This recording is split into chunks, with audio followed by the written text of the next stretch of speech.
based on what we're facing on, current times, current political times, current advocacy time, Trump times, world geopolitical times, and I fold my chair there. Thank you. It's real simple. The first thing I'm going to tell people is, and pardon me for saying this, but learn how to talk to God, believe in God, it's real. We have a spiritual legacy, a history that we have trashed, and we're paying for it. If I could tell people anything, with God, all things are possible. I don't know if I sent you, Sean, the confessions of the Ku Klux Klansman that died and met God, and God was black, and all of God's people were black, and white people on the losing side of salvation history, which is the final history. It's God's history, the creator of the universe. We have gotten some things right as a people. It's only been recent that we began to get everything wrong. So it's very easy to correct. So I want to leave everybody with faith, hope, peace, and promise that if people learn to talk to God and surround themselves with godly people, we're unstoppable. You don't dump all this dope and liquor stores and 30, 40 million illegal residents, no, just to beat down a group of people with no guns, nothing. They're trying to destroy our connection to God. And their greatest weapon is our willingness to help them exterminate ourselves spiritually, mentally, psychologically. We are warring against our own souls for people who want to destroy us. Why not stop? How hard is it? Rosa Parks got raped. She was forced to give up the pussy or die. But she never liked the fact that she got raped. She never fell in love with her rapist. She couldn't get justice for the rape, but she got close to God and close to godly black people, and she died a fighter. Let's understand, Rosa Parks basically was ready to die on the bus. She had already been run through by a racist. You need to understand that bus drivers back then had the right to kill people for not giving up their seats. Be prepared to sacrifice for what you believe in. So Dr. Short, if I could, you taught me something. If you can tell this audience, we talking about Rosa Parks, but remember we talked about there's the first Rosa Parks before Rosa Parks. Well, there are lots of Rosa Parkses. She's the person in the television age. We're shallow and we're superficial. And it's interesting, we consistently complain about the system and this, that, and the other, but we do things very much like the system. We're not doing our own thing. We don't have our own games. We seem to not want to do for self, as my cousin Elijah Poole Muhammad would say, do for self. I mean, you get a religion that's a hodgepodge, and at least the mantra, do for self, makes sense. We got tens of thousands of churches and everything else, but it's not do for self. It's diversity, it's DEI, it's gay affirming, it's abortion on demand, everything but do for self. Even the Bible says love one another. Well, how do you love someone? You make certain that they can eat, they have somewhere to live, that they have a business, right? All the answers to our problems are already manifest.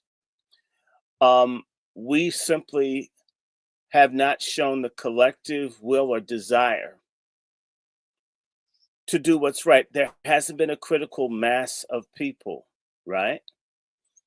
Uh, and I've seen this over and over and over again. I've seen one or two people try to do, and they just couldn't get enough. Because I'll tell you something. One, as I said, what I'd leave people with is that God is real, God matters, it's all true. You know, I think I told you we had this really gruesome, morbidly obese, weave wearing, and ugly little dreads that looked like they had bungee cords hanging out their head. This really nasty Oh Lord. lesbians that lived next door who hated my mother. They were constantly filing complaints about our trash cans. So we probably have about $1,000 worth of fines for having trash cans in the alley like everybody else, like they do, because they didn't like my mother for being straight, and they don't like me for being a man. And they assumed I was straight, which is true. And I'll tell you, they had been gassing my mother out where she couldn't even sit in her own office because they smoked so much dope. And when they weren't smoking dope, they were fighting over stuff like laundry detergent and other shit. And the last time they did something, they had my mother all upset. And I'll just tell you, I called Sister Asha and says, I'm praying that God move these holes in 4 to 7 days. Sat down in the chair upstairs and prayed, God, I'm sick of their mice and their marijuana. You know, it's bad enough they munch carpet and they're mean, but they're like stressing mom out in her old age. Move these holes. Dispatch me says, do I have to live in the row house between two gay families? And the white gay men are nice, and the black women are like total bitches out of Mad Max Beyond Thunderdome.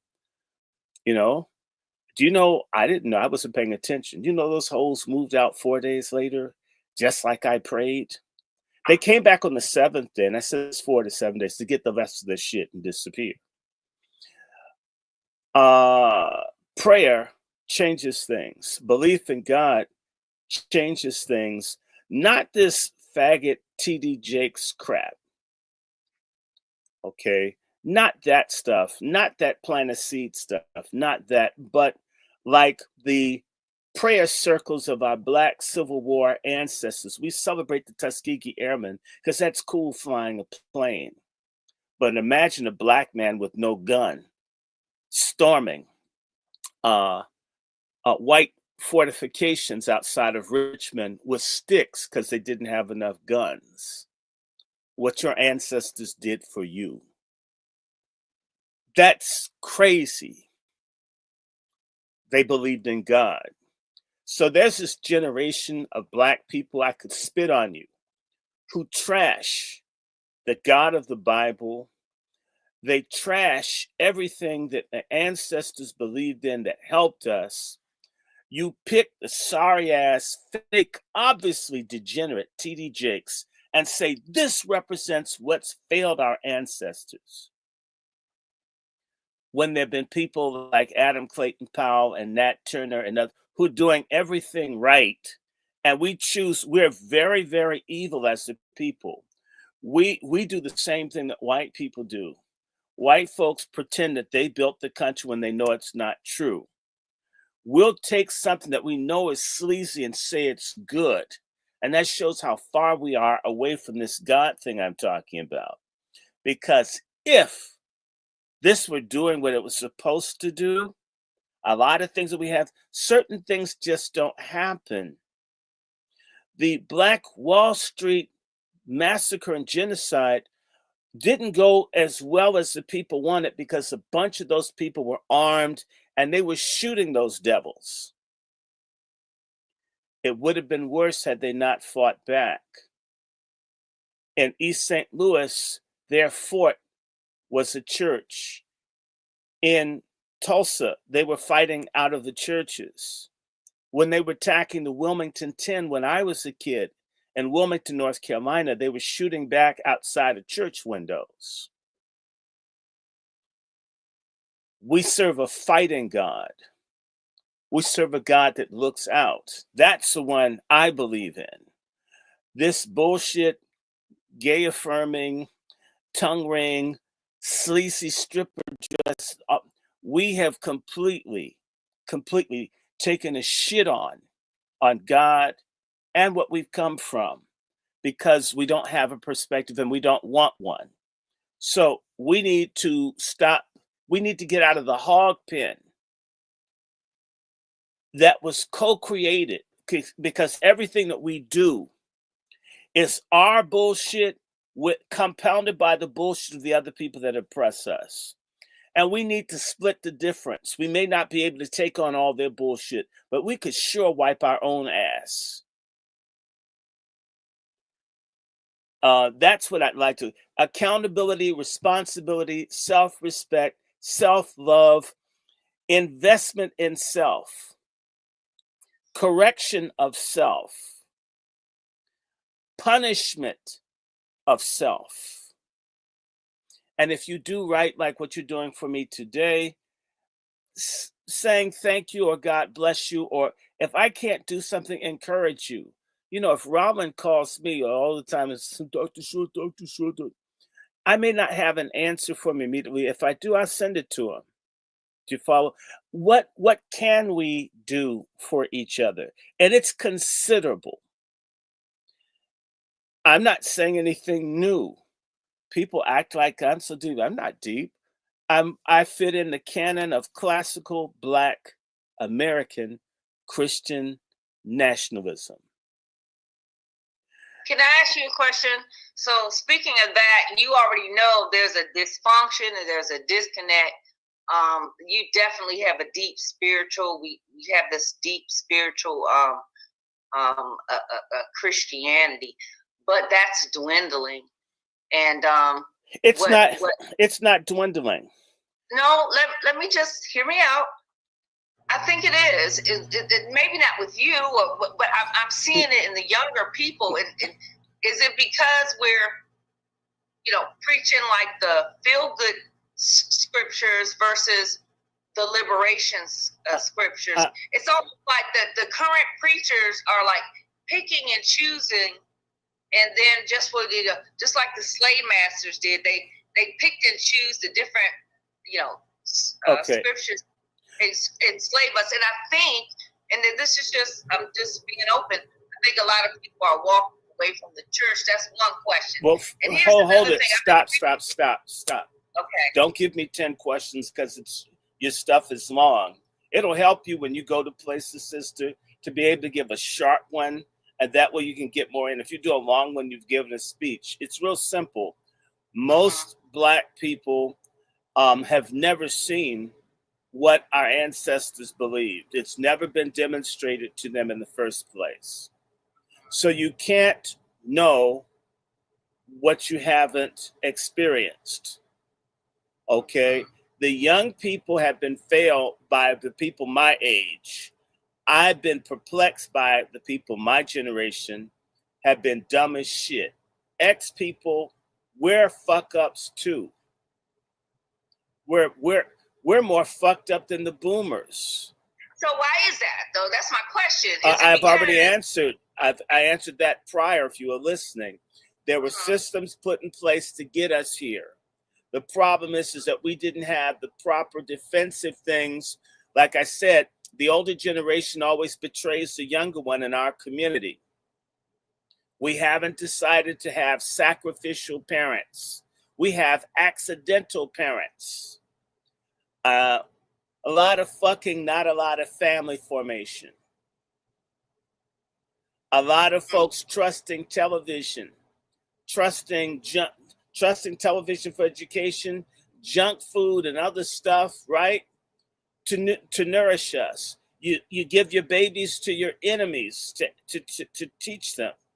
We do everything the opposite of what everybody else does and expects a good outcome, and we're a hated group.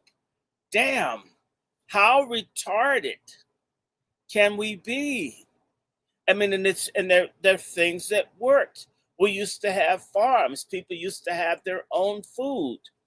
I mean, we can't do any of it. Yes, we can. It's a choice not to, but I'm going to keep telling you, if you're listening, when people lose a fear of God, a respect for God, a relationship with God, they become stupid. White folks had their hippies. We've now got this Diddy thing, although we've had this going on all along. In fact, there are two Black Americas. There's a saved, saintly Black America, and there's a sinner Black America. And Black folks that are for wickedness are our enemies as well. And we've never separated black wheat from black tares. We just said, oh, Black, we're unified. Bullshit. My junkie cousins, I don't care how homeless certain people are, they can't stay in this house with me. Why? If you let them in, they'd let the back door, they'd be smoking crack, stealing everything, and then lecture you in your own house. Okay, that's what happens. I've seen a family have someone struggle, scrub floors, do all the shit jobs, get a house, and all the kids want to do is sell the house off and cash in on the money. And by the way, sell a $500,000 home to a white person for $20,000, and nobody Black could even buy it for $50,000. And there's no system to correct or challenge it. And because of what we have not done, the only option that we have is to cut ourselves off from the fucked up Black people that don't want to make it and have a die nigga die attitude. I will do what I can for people, the little bit I can do.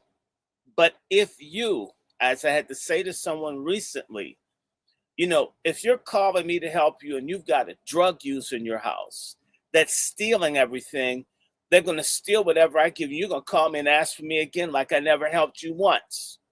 Seems like you need to put that kid's ass out in the street so you can save yourself, instead of finding it easier to bug and gaslight me to help you when you aren't helping yourself. We have to be ready to do that. And then again, church isn't a building. I consistently tell people the church, the body, it says the body of Christ. The body of Christ are people. It's not bricks and mortar. I was talking to my cousin who used to pastor the Potter's House in Denver. And we were talking about I called it the back pulpit side of preaching. That's the toilets, it's the pipes, it's the shingles, it's the gutter, it's the chillers, it's the rugs, it's the machine that you buff the floor with for waxing. It's the lights, it's the electrical bill, it's the gas, it's the 99.9% of what a lot of nigger preachers do has nothing to do with people. It's maintaining a structure.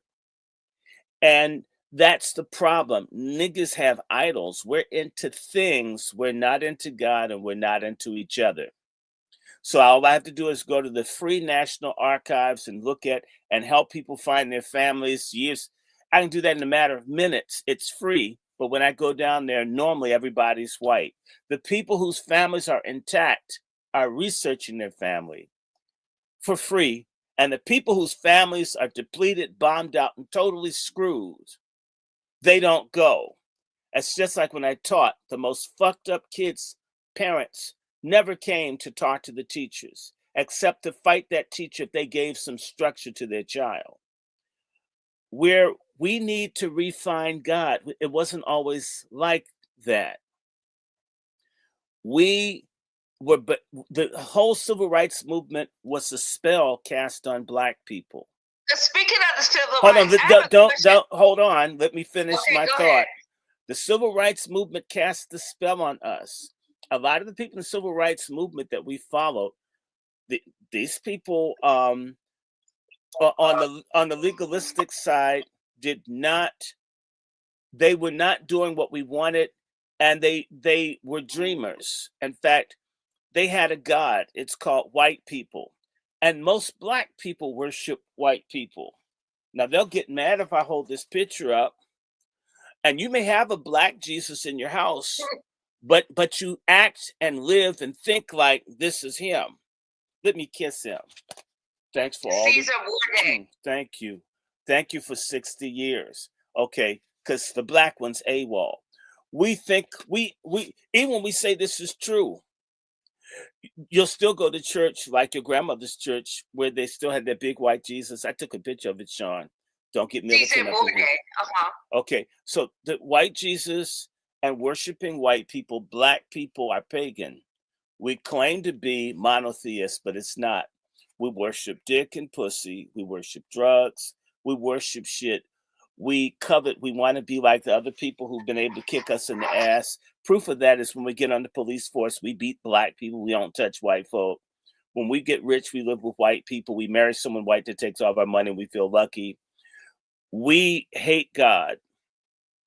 And the civil rights movement, not only did we hate God, but we didn't need him. Before so-called integration, so-called Jim Crow ended, you had to go to church because there was nothing else to do. We now had options. There are new ways to tell God to fuck himself. And we are exploring all of them. And we're still in this self-discovery that you're black and you can go to hell. And, it's not real to us. We're dying off as a people. We've murdered 22, 23 million of our own children and called it civil rights. So we've just gone off, and I've watched this. This is like absolutely fascinating that you get mad, as I had to tell one Negro who was upset about one black person getting killed somewhere. I says, well, they're going to kill 3,000 this week. And that doesn't bug you because you don't see it. It's as if I need a white television news producer to put it on a white mainstream news platform before it matters to me. We're stupid. I mean, you need a Klansman to tell you that, that you have a history. I mean, we're psychotic, and it's proof of a demonic problem. But the civil rights movement taught us that we could do it all ourselves. We won. And if we just do the right things, like the African countries thought once they got a flag and they got their independence on paper, they would just be welcome at the table of nations and they'd be able to prosper. You mean after people had their foot in your ass for 100 years who've been stealing from you, they're just going to stop and you didn't make them? There's been no change in the power relationship.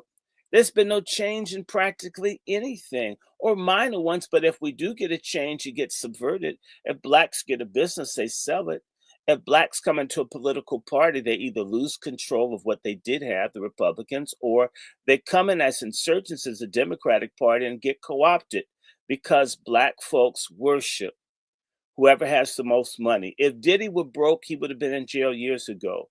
Diddy had lots of money, so therefore we look the other way when he rapes kids and women and all kinds of folks. And he's not the first person. There have been lots of people that carried on like this. TD Jakes is rich. He's pulling in $100, $250 million a year. We don't care how many men he's molested. Eddie Long was making lots of money. We don't care how many people that would, until it got bad.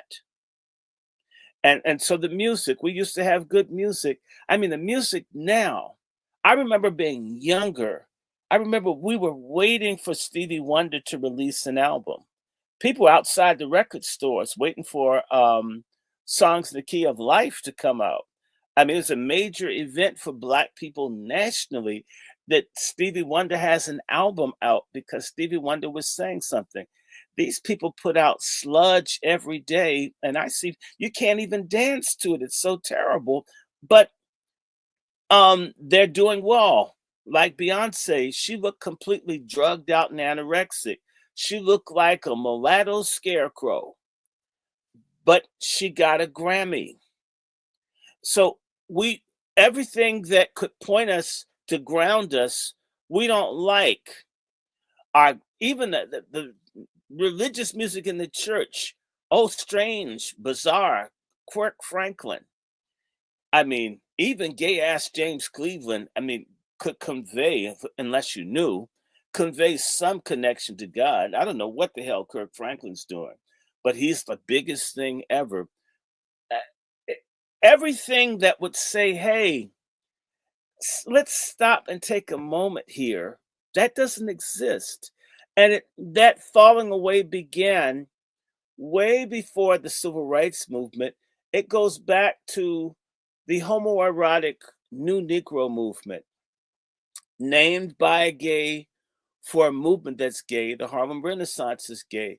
We've been following people who are communists and gays and lesbians and strange people and hedonists for a long time. And yet there's standards that you can read on in the Bible that tell people how to live, what to do, what to look for. That isn't really cool. In fact, if you go to any of the elite schools, like I went to one or two, I learned that there was no such thing as truth from a white gentleman, which I'll never forget hearing there's no such thing as truth.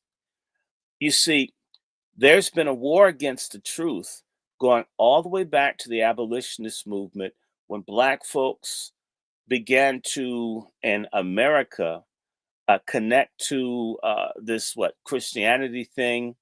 And out of that, you got a movement where people use the Bible to debunk white people. And then they came up with pro-slavery thought to try to justify why they're raping, killing, and enslaving people.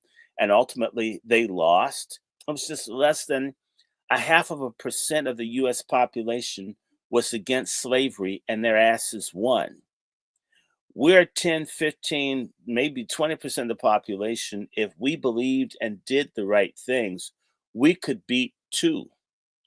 But somewhere along the line, with Du Bois, an agnostic, all these atheistic or leftist people who don't believe in any of that stuff.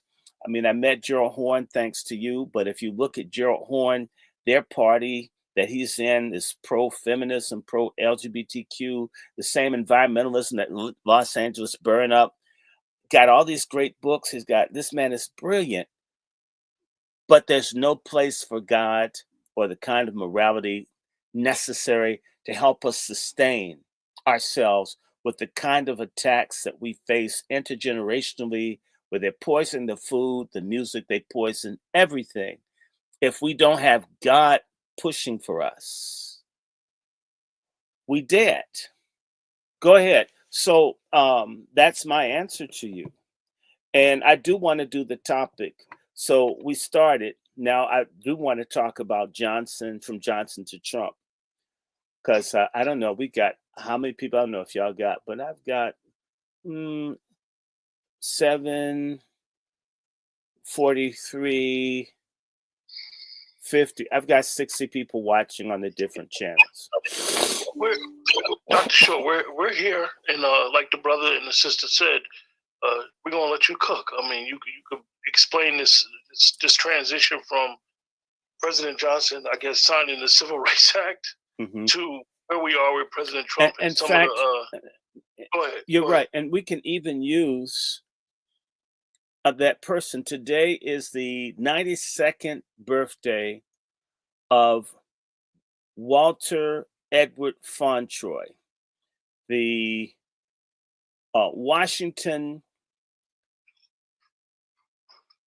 Watch your PMS. Washington. He was a Washington representative for the Southern Christian Leadership Conference from Martin Luther King. No, please don't interrupt me. I know what I want to talk about.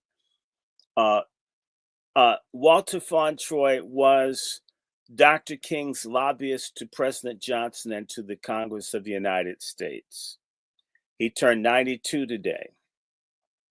He's still alive, and he's one of the people that got the pen for both the Voting Rights Act and the Civil Rights Act. He got that pen 60 years ago last summer. And his life is kind of instructive. I've known Walter Fauntroy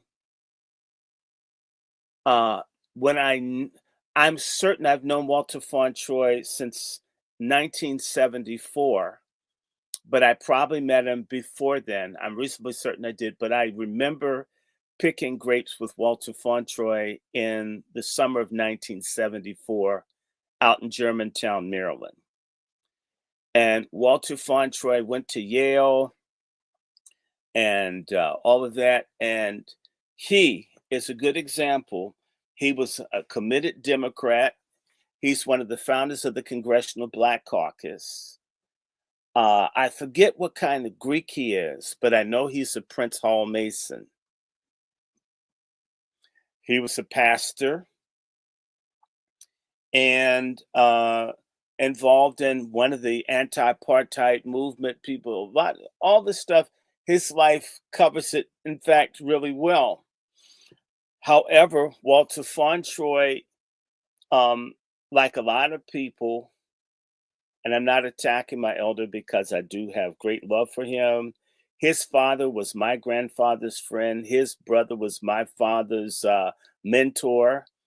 Okay, to show you how long, and we're talking about going back, what, 90 years or 80, easily 80, 90 years, if not before then. And Walter has a younger brother named Ray, who was the leader of the Black community in Miami, Florida. So they're very instructive. And what I'll say about Fauntroy is that he was there in the movement, and his group were the ones that basically led Black people into trusting the Democratic Party as basically going to be the people that get stuff done for us. And we need Black elected officials, nothing wrong with that. We need economic power and all this stuff. And even though you're a minister, you didn't put God first. You put the movement first. And as a result, you get lost. And when Walter Fauntroy right now, I know he's struggling, suffering, and I can give you now a story. I tried from the time I was in the seventh or eighth grade into my 40s to try to get to be engaged to work with him. I just want to talk to him. And he's silent generation. And you sort of put off. I worked with one of his assistants for years, for 20 years. I was volunteering politically to do stuff for his campaign from the time I was 15. You're talking about 45 years ago. They knew my father, knew my mother, knew my uncles, and all of this. None of that was enough to ever get me a job, to get a letter of recommendation. I don't know. I'm trying to think, what didn't I have at a certain point? I mean, I joined the church and it just didn't, because they were boule. They got in the boule, like Martin Luther King and other people. And the people in the boule, there's some good ones. They at least mean to do good. But ultimately, if they try too hard to help Black people, the boule will betray them, which is what's happened to Walter. And the boule also gave the Johnson administration permission to kill Martin Luther King. And members of the boule were there on site to see that Dr. King was killed. One of them is still amongst us, and his name is Jesse Lewis Jackson Sr. So the civil rights movement and the Johnson period, we know that Johnson wanted and did not like Black people, wanted to destroy the movement of Black people through what the French call pacification, and we call it pacification. Pacification is a process that can be, and warfare, where you're dealing with a guerrilla war, unconventional warfare, where an army, a nation, which is waging war against an insurgency, whether it's civil or if they're in another country doing an occupation. And pacification is a process by which you use a variety of strategies to destroy resistance. The Japanese used drugs on the Chinese in Manchuria when they changed Manchuria's name to Manchukuo and created a fake kingdom with fake leadership that did what the Japanese wanted and not what the Manchurians wanted. and they promoted prostitution and degeneracy and all of that. The same thing that's happening here, and it's a system of pacification. America had something called strategic hamlets when I was young in Vietnam, where in order to destroy the resistance against the American occupation with this fake government in Saigon, so-called South Vietnam, pacification means that you destroy all the villages and make people live in barbed wire prisons that are controlled by militia that are loyal to the South Vietnamese and American governments. You give the people health care, education, and food, but you don't give them the freedom that they want. And you do that and you treat them well as a means to disconnect them from the people in their group that say, fuck this shit, I'm going to fight. I'm going to use a barrel of a gun to get my freedom. So you remove those people and you take care of a certain group. They've done pacification.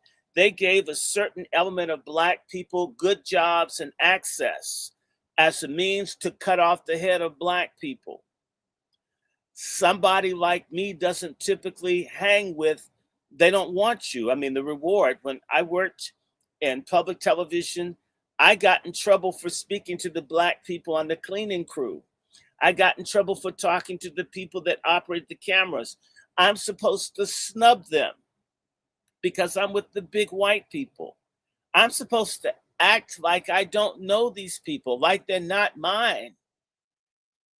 I can remember speaking to one of the people in charge of the sanitation cleanup people, and I remember the white guy, Greg Ramshaw, shaking his head like, you can't talk to these Black people. I wasn't talking about anything bad. How you doing, sir? And people don't, right? Same people hate my guts, but I'm supposed to hate him. And by the way, that guy owned his own cleaning company. He had more money than me, but in their mind, Black, cleaning, low income. They don't know anything about how much money people make cleaning offices. That's a hell of a lucrative thing if you get it. Pacification. So you bought off folks. You give them Pell Grants. You give them welfare. You give them Section 8. There are all kinds of things in this basket of tricks. And I'm not against Section 8, but I'm against Section 8 being given to destroy a family instead of building a family. I love food stamps. In fact, I can't wait. I'm going to empty out my bank accounts to put the money somewhere so I can apply to get that shit again. I treat it like Groupon. It was my American Express card. I did not leave home without it. In fact, I've kept my Star card. I love that shit. And especially when you buy stuff other people can't afford and they're like hating on you because you got a Star card. And I say, thanks, taxpayer, and whip that bitch through there and get the kind of shit like go to the deli and have people crying because they'll get like a half pound and you got 2 pounds of it. There's nothing wrong with elements of pacification in and of themselves, but the agenda of pacification is our destruction. Alienate the masses from the people that are fighting, destroy the fighting group, which is what's happened with the Panthers, Republic of New Africa, Drum, the Black Revolutionary Workers, all these people that were fighting, destroy them, kill them, wipe them out, pacify the other people, and then you slowly strangle them because you know what? There's usually not enough money to maintain a system of trying to please people who could take care of themselves. And that's what we've been under. It's a pacification program. It is an act of war. It is not concern. Johnson changed the style of warfare against Black people. Nixon and every president since has advanced this. Obama being the worst, or as I say, OFAGA. Okay, promoting this LGBTQ thing. In particular, after AIDS decimated our cities, I can't tell you how many people I know died from AIDS. And they're promoting anal sex to kids when they know that Black men died disproportionately from septicemia, from AIDS, we are more sensitive to colorectal cancer, meaning that black men, that's the last person that needs a dick in their ass is one of us. That's the way God made us. And it yet put black homosexuality on Front Street, which they've been doing since the Harlem Renaissance. The Harlem Renaissance, the white people went to Harlem to fuck black men and black women. When it's all said and done, we put a pretty face on everything like we did in the civil rights movement. It failed. The Harlem Renaissance failed. It was followed by the Great Depression. And by the way, in the Great Depression, the white people couldn't even afford to come and fuck black people and pay them. Real talk. Cotton Club. So, Dr. Short, when you mentioned how President Johnson basically changed the strategy up, how did he started mass incarceration, the omnibus crime bill, in 1967. It's 58 years old, and it's all in response to the black urban rebellions. He's also the one that was there when they started bringing in all the heroin and overdrive into our areas. He was also present when they began assassinating and driving out of power certain African leaders. Oh, Johnson's a complete beast. And yet, I can recall one of the first arguments I ever had with my father when I could talk, maybe 1969, 1970. I remember saying I didn't like Johnson, and my father saying to me, he's the best friend Negroes ever had. I wasn't smart enough. I didn't know enough to rebuke my father, but I knew as a kid, this fucking racist hates us. But he was a grinning, I mean, he made it, sort of like Bill Clinton and his saxophone. And yet, what about Bill Clinton and his black son, who I know, who's not getting nothing? And the Clintons are wealthy, and this boy is struggling. And there are other black kids that Bill Clinton had. What a whore. And we're stupid. The first black president, stupid ass Toni Morrison and other people celebrating Bill Clinton. So, are you following me? I mean, mass incarceration, the drug war, and Nixon was the one who declared war on drugs, who came right after Johnson. So they advance it, create the problem, and the solution is because black folks didn't used to go to jail like they do now. This thing where everybody went to jail, that shit's new. For you younger people, everybody's ass wasn't in jail.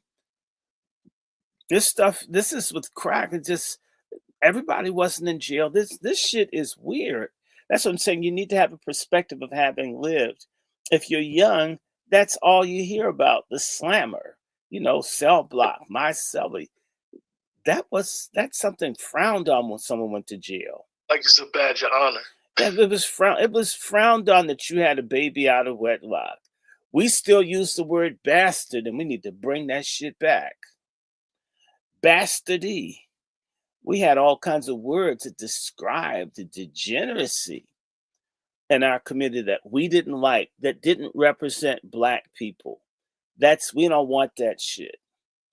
And then we became more, as I said, we bought into the pacification program has worked like a charm.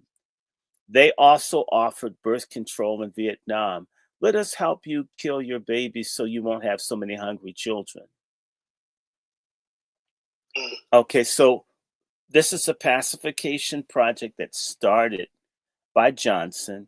And if truth be told, I'll tell you, Trump hasn't had a pacification program. The Platinum Plan isn't a pacification program. It hasn't been implemented. We blew it. Look at the racist ass shit that Elon Musk has him doing or saying for right now. And of course, guys, Elon Musk, I think he's going to go bad like some milk in the refrigerator. And either you're going to make sourdough bread or pour the shit out. I can't wait. And y'all all pray with me that Elon Musk is gone by Pride Month. And I hope nobody buys his cars. I mean, I'm praying the South African government nationalizes his family's farm and his mines, all of that. They need to turn that ugly, tranny, John Travolta looking ass bastard out. Fuck him. Sister Sean, did you have some more questions for Dr.? Yeah, I did, and I don't want to take off the role. No. Johnson. No, but I need to rewind a little bit. And what I was trying to interject before with Walter Fauntroy, that's your experience at your level, your generation. But we had an experience, and what I learned is the biggest thing that I learned from him. He said, I tell people, he taught me this. He said, watch your PMS. And this is what that means. He says, watch your power, your money, and your sex. And I'll never forget that. That's what Walter Fauntroy taught me. But what is actually disappointing me, because you gave me an inside story. That was what he was projecting to us, because we're right here in Washington, D.C., so we were exposed to him. But I kind of don't like the story you told me. How are you, somebody working almost like as an internship, and you can't get a job, you can't get a letter of recommendation. That's here nor there. But I just want to say my other side of the story with Dr. Walter Fauntroy. Yeah. I don't like that. I really don't like me hearing that story. I actually just heard it for the first time. No, I'm not trashing. I love Walter Fauntroy. And Walter Fauntroy and I, at my insistence, started the Stop the Genocide campaign in Sudan. Wow, 21 years ago. So I'm not trying to. I mean, I've known Walter Fauntroy my whole life. I have love for Walter Fauntroy and for Ray Fauntroy, and Walter Fauntroy loves me. What happened is when you get into certain places of power, sometimes you lose elements of yourself. As I said to Walter's brother, his brother says, why didn't he have you around him? I says, I don't know.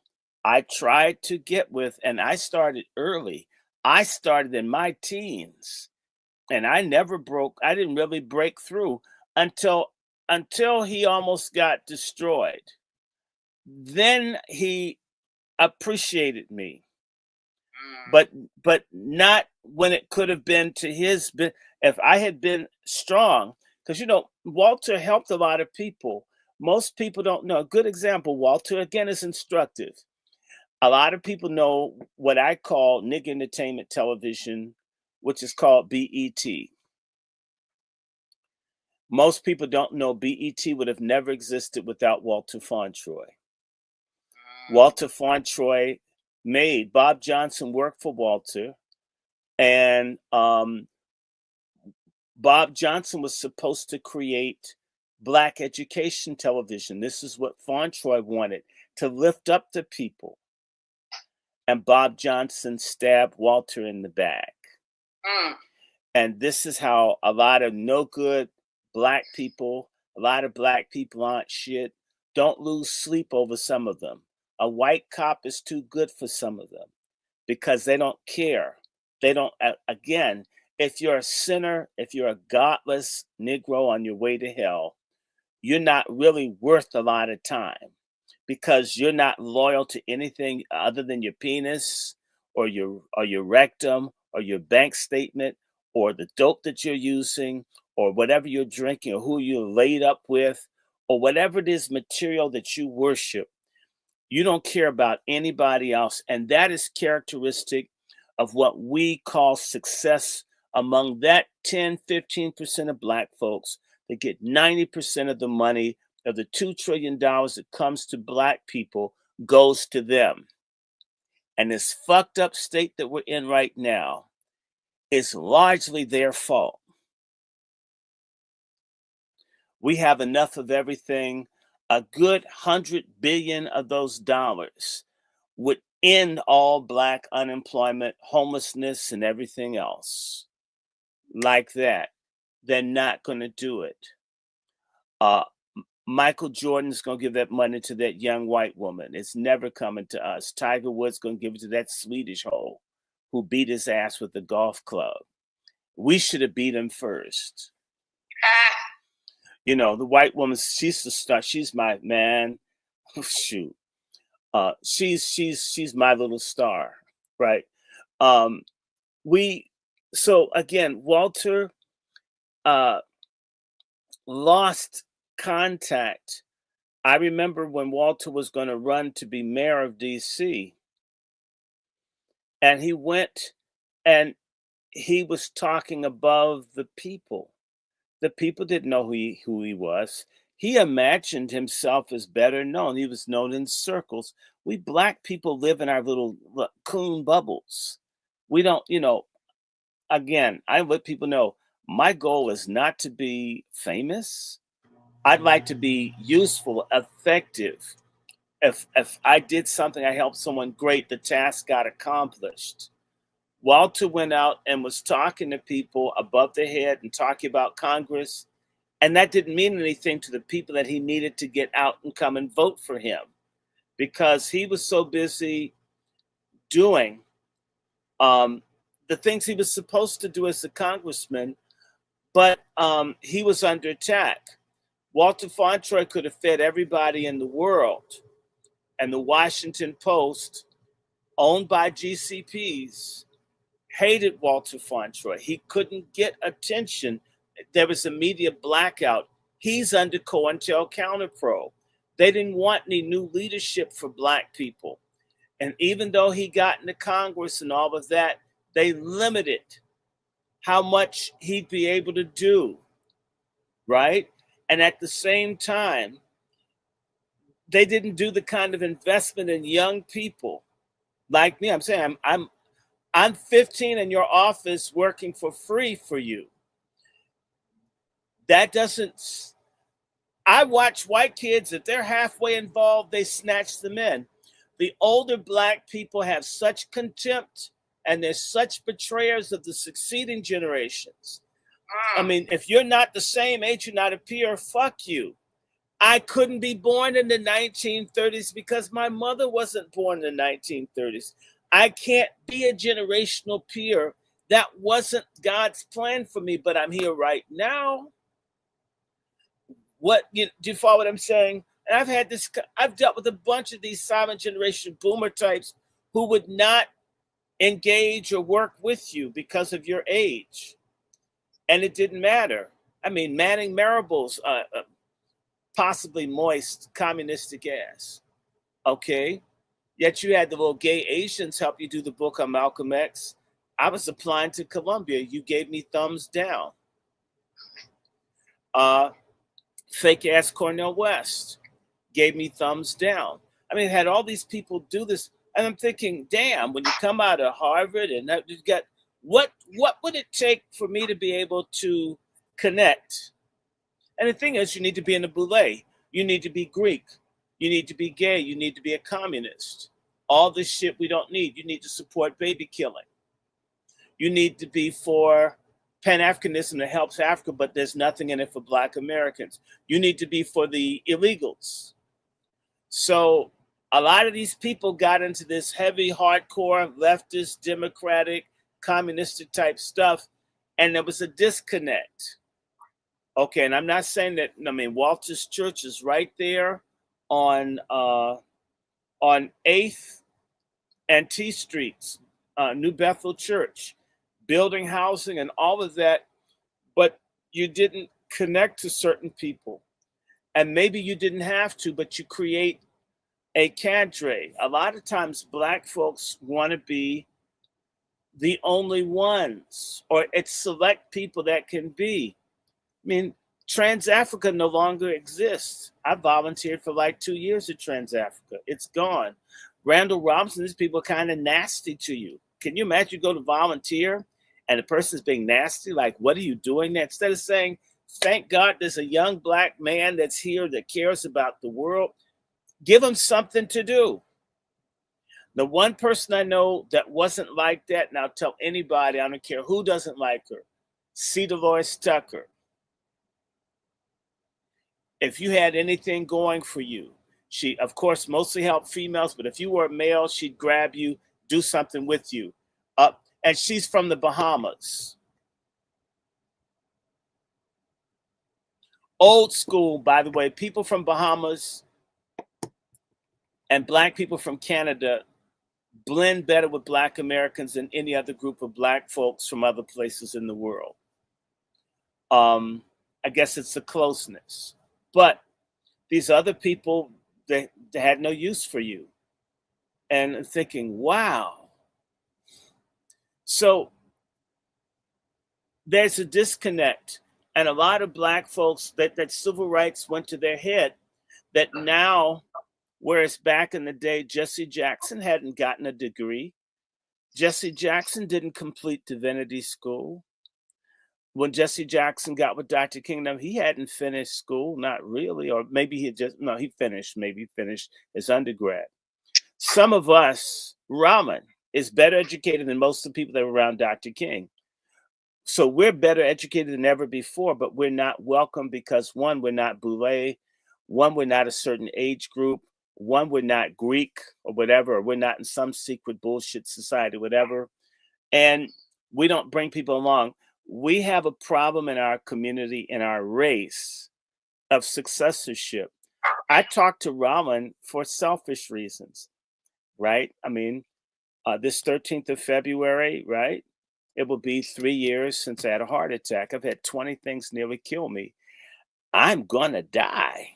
I get it. I thought I was dead 3 years ago. I didn't know I almost died on the 19th of July last year.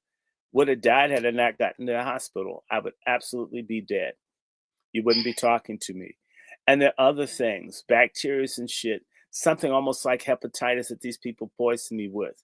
Should have killed me. Lots of things, maybe about 15 to 25 things that happened to me.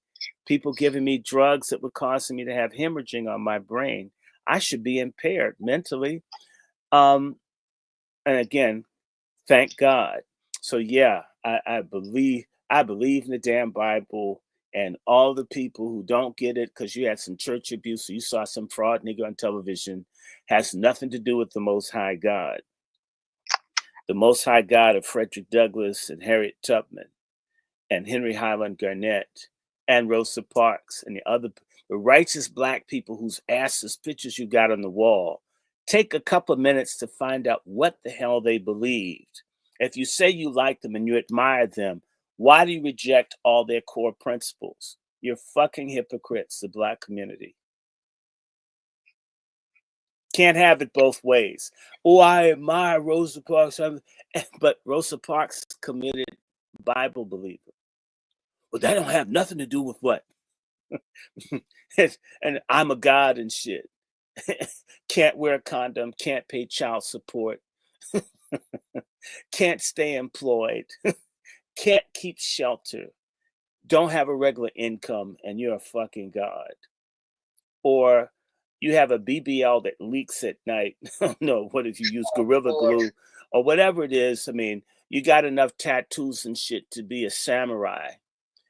You half your kids in jail, the other half are dead, and you're a goddess. Spare me.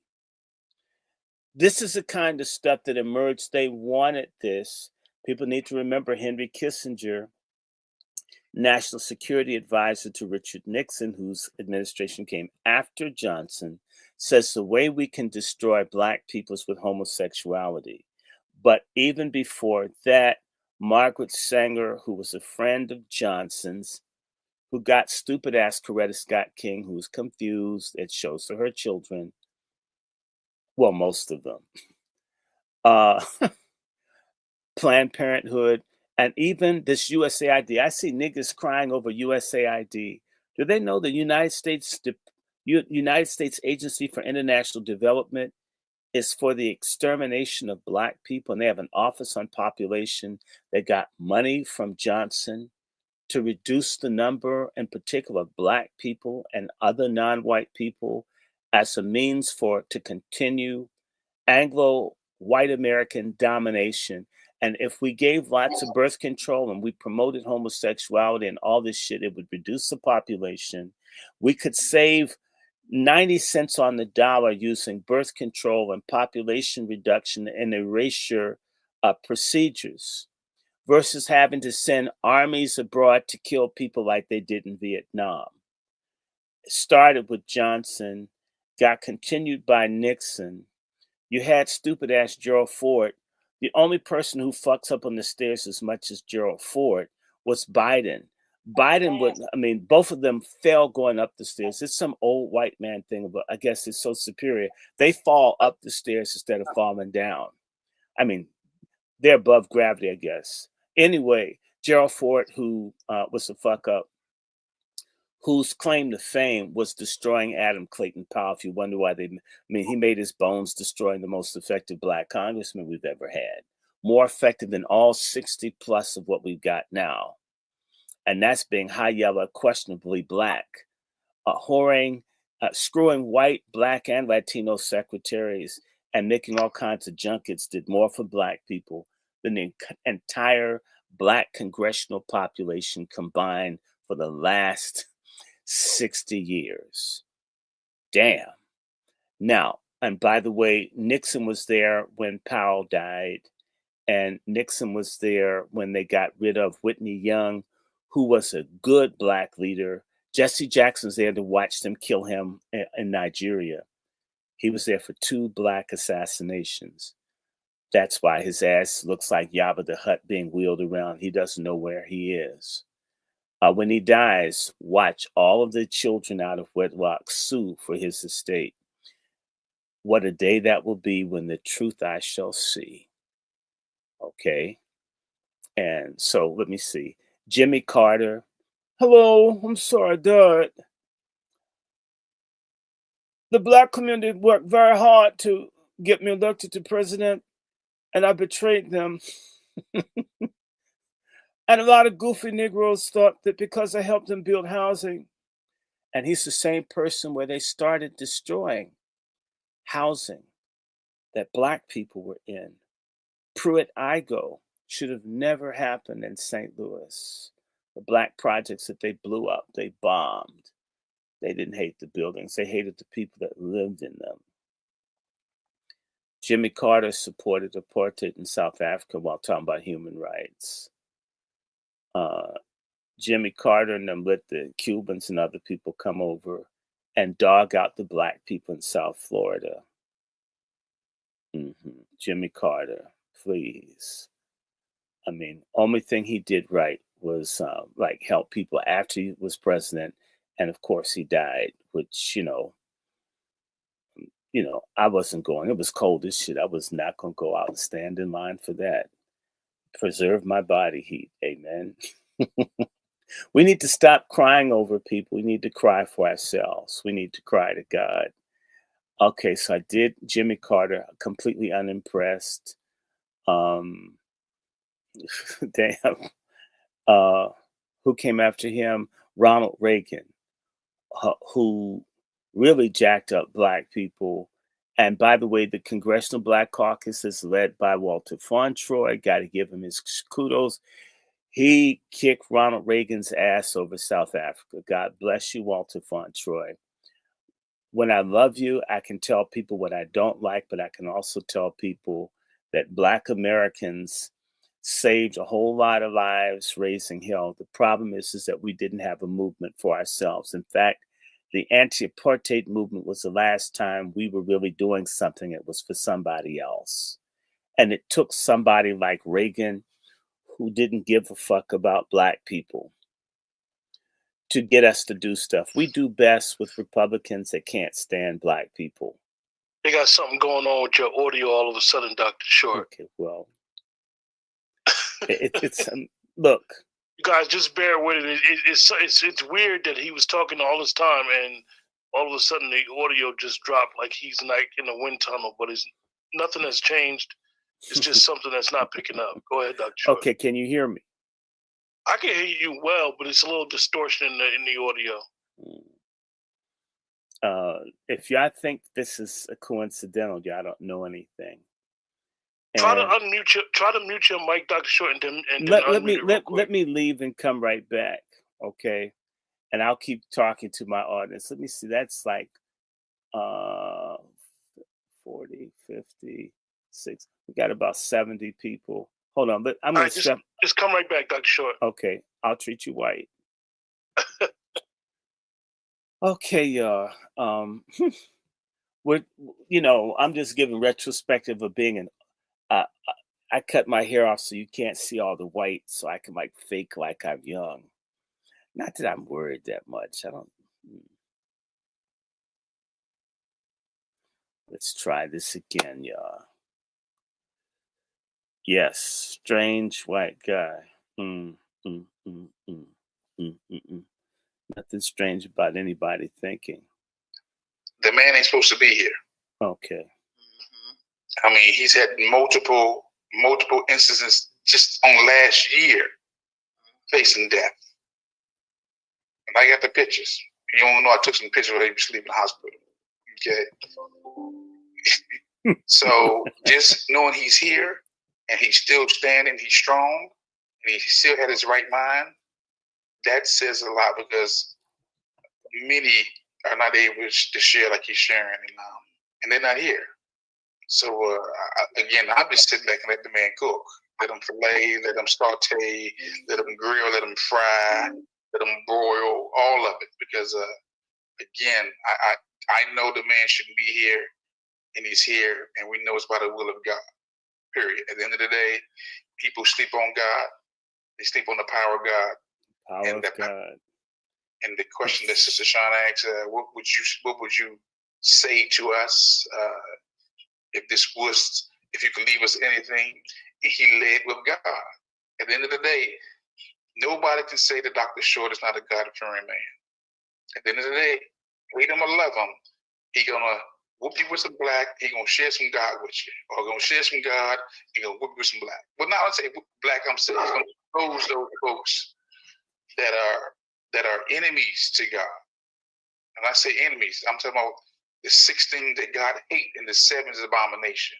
Those lying-ass tongues, those proud looks, those feet that swift the mischief, those hands that shed innocent blood. And Dr. Short just have a unique way of calling it out. So again, I salute him. Again, do we agree on everything? No, but I still love him because I know his heart is right. At the end of the day, the man loves God. And if anybody has a problem with that, they got a problem with God. Because I believe that he is one of God's voices in the earth, the eyes, the ears, the heart, and the mind. And I stand 10 toes down. I salute you, Dr. Short. Thanks. Let me just say to you, because they got upset. I went in on Jimmy Carter, and I did. I mean, Jimmy Carter was supporting all the people that were killing Black people all over Southern Africa, helping. I mean, Jimmy Carter and them was supporting the repressive governments while talking about human rights. Where Black people being screwed, he didn't do anything. And Jimmy Carter was in when we had one president in the history of Nigeria who spoke out for Black Americans, because Jimmy Carter made a comment. He described Black Americans as a problem. And the president of Nigeria, Shagari, denounced Jimmy Carter at the White House. How dare you call your own Black people who made this country a problem? What kind of person are you? Next thing you know, there was a coup in Nigeria, and Shagari was never returned to power. There was another president that was kind of cool with Black people, Tolbert in Liberia. He was shot dead, murdered in Liberia. So, Jimmy Carter was supporting the violence that was going on in Congo, supporting the craziness, and it's wrong. I mean, not that he was the only one. Jimmy Carter was supporting the wars that were going on between Somalia and Ethiopia, playing different sides, all these people dying and all this stuff. So his hands are bloody with Black people. And let me see, they did a little bit for black. There was something that passed when Jimmy Carter was president. It's called the Humphrey Hawkins Full Employment Bill. That's a way to make certain that black people get jobs. You've never heard of it because the shit didn't work. Augustus Hawkins was a high yellow congressman from Los Angeles, and Humphrey is Hubert Humphrey, I think. You know, the guy ran for president. Black people, certain black folks got nice jobs. Okay. In fact, I say to people, after Jimmy Carter left, there was people so angry with Ronald Reagan, they created a boule movement for Jesse Jackson, for us to think that supporting Jesse Jackson would be the best thing for black people. There was a real thing that occurred. The most significant political thing that's ever happened for black people was Harold Washington becoming mayor of Chicago. Because Chicago is the capital, the heart of the Democratic Party. Black people beat the very party that's been oppressing them. That same Chicago Democratic Party that engaged in mass murder of black people in the city of Chicago and East St. Louis. Black folks won, and they assassinated Harold Washington with black help. See, everything bad that happens to us has a black hand on it. You know what? It's more likely to fail if you could get the damn black hand off of the gun. At least let the other people that are oppressing you do the oppressing. Why help them for crumbs? And then they throw your ass away too when they're done. So Ronald Reagan pissed off black people. You had the Jesse Jackson thing. And that, I guess it was okay. The highlight of the Jesse Jackson thing was when they cussed out the old school burnout civil rights niggas for selling out Jesse. It was nice. People were cussing at Martin Luther King's widow. It was wonderful. I mean, this was the first time black people who speak for us were in a situation where they met some grassroots people who didn't care that they'd seen your ass on mainstream television, or that you were on the Selma to Montgomery march, or Montgomery to Selma march, Selma to Montgomery march. I had it right the first time. That was wild, because all the grassroots black people came out for Jesse Jackson, and they got betrayed in the end by the Boule, Prince Hall, secret society niggas, or the Democrat or Diocoons. Jesse ran again under Reagan, did a little better, but they used him, and at the end, Jesse supported Dukakis, who wasn't going to win. My grandfather's lighter than Dukakis. Dukakis is darker than half the people in my family. I told people, white folks aren't going to vote for a Greek man that looks like a mulatto from New Orleans. They'd vote for Jesse first. They'd rather have a real nigga than a fake one. So he lost, and we got Bush. Bush wasn't shit. He only did one term. You got Clinton. He deceived black people, but they wanted to be deceived. He didn't do shit for black people in Arkansas. And this little ugly James Cagney looking wife, Hillary, who's a stud, who loves saying dead black babies. And against the Million Man March, mass incarceration, all this kind of shit. I mean, he fucked us up. And then we had Baby Bush, who definitely didn't do shit for us. And then we got Ofaga. And niggas are still strung out on him. I mean, I don't know. Does Michelle have to jack off and ejaculate into a camera for you guys to give up on these niggas? I'm not saying she has a dick, but a lot of people have suspicion that she does. I don't know. I mean, the optics, if it were just on her behind, she's a woman. We don't know about the other side. Yes, I'm being harsh, and black folks are still under the spell. We were lied to. Obama was going to look out for us. Obama was going to he was going to be the one. Okay, first term, he has to give us the finger. But the second term, Obama, who's a lame duck, he's going to take some risks for Black people. He freed the gays and the illegals and the Zionists. He didn't do a damn thing for us. A motherfuck Obama. And Michelle, if she's tired of being a beard, and maybe she really has a beard, I don't know. There's some chat that they had a girlfriend that ran the EEOC who went to church with my mother. I was praying for the bitch. She died in 2015. Don't blame me. I didn't pray to God do anything to her. But it just as God, all she did was fight for gay stuff. Her last name was Berrien, was allegedly could have been one of Michelle's part-time mothers. I'm not saying it's so. It's alleged. And Valerie Jarrett might be a side piece. Certain people say, I'm not saying it's so. We've been deceived. All these people have done is advance everything but us. They don't care about us. They trot the Obamas out to deceive us. And so I can just say to you, over 60 years, I've been able to meet, all kinds of people. I think Ralph Bunche, Benjamin Mays, Howard Thurman, a lot of historic people. C.T. Vivian was a close friend. James Farmer was a close friend. I used to talk to Fred Shuttlesworth. I used to talk to James Meredith.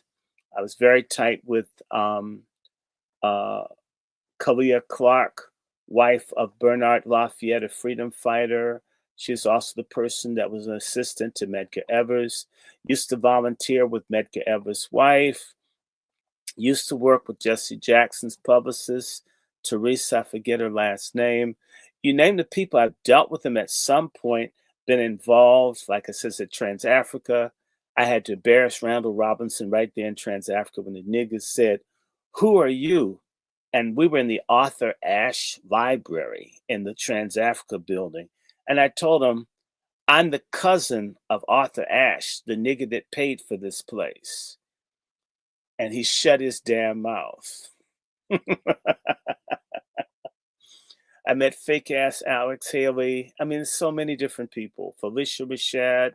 It goes on and on. And over a lifetime, you meet people, you see who's real, who's fake. Stevie Wonder, Cissy Jones, who was making too much eye contact. Nigga, I don't want you.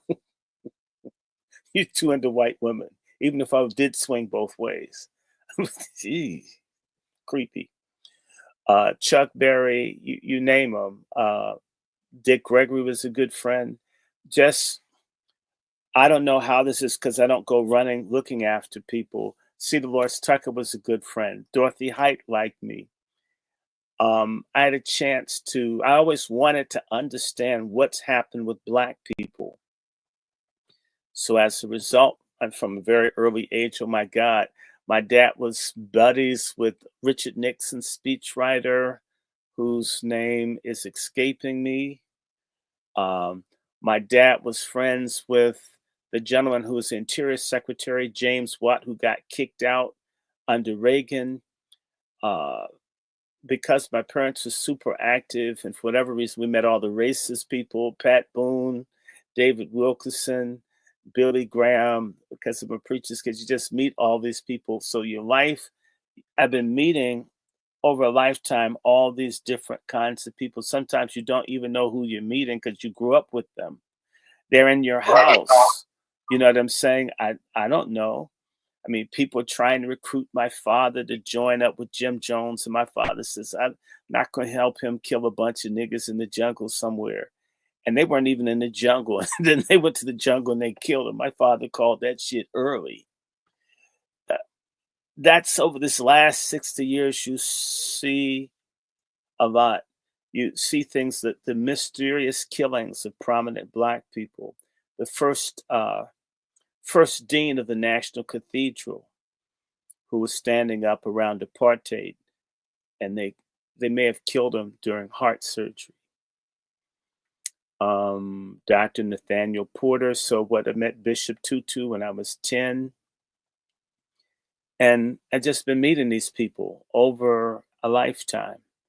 And you have these experiences, people from Africa, people from the Caribbean, but you go to school with Maurice Bishop's daughter, Maurice Bishop from Grenada. The U.S. invaded Grenada.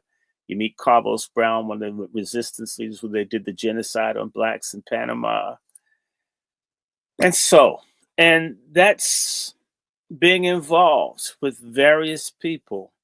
My buddy, I don't know if she's still alive, the first black senator, who I love dearly, I've lost contact, Senator Ann Cools, um, who was in Malcolm X's group, and Dr. Yusuf Kly, who was Malcolm X's director of the OAAU in Canada. And it goes on and on. I mean, so I don't know. I've always met and talked to and hit it up with, struck it off with, but I could go back and say to you, one of my earliest recollections is what, I don't know, I didn't know what they were, but my great grandfather, who looked like an old Jew, whose body was white, but his face was sunburned, pointed nose, small lips. And they had a ritual, I guess, that my great grandfather, whose father was a slave, they were cotton pickers. And my great grandfather was a Garveyite who was trying to get his family out of the South. You know, they would go down to Central Florida and do work down there seasonally. And I guess had to get the family out because of the time, Rosewood, mass violence. So, wow. But my great grandfather would take me and constantly, like you would see Roots, hold me up and call my name, and constantly call me and tell me I love you. This is my grandson. He's going to be all these great things.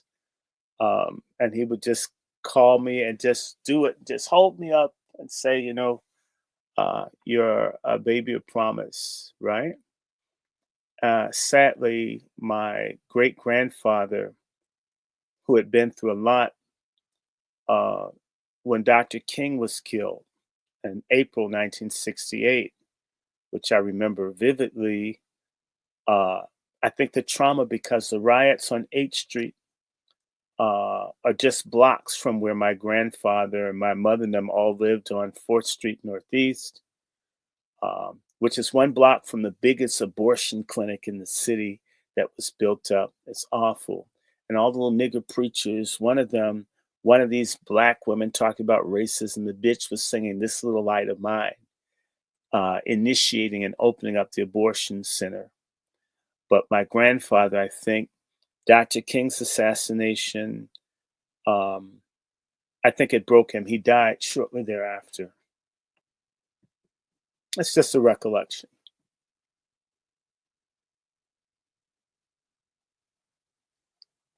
So Dr. Short, in those experiences, I mean, you know, basically, you like you said, because of who your parents were.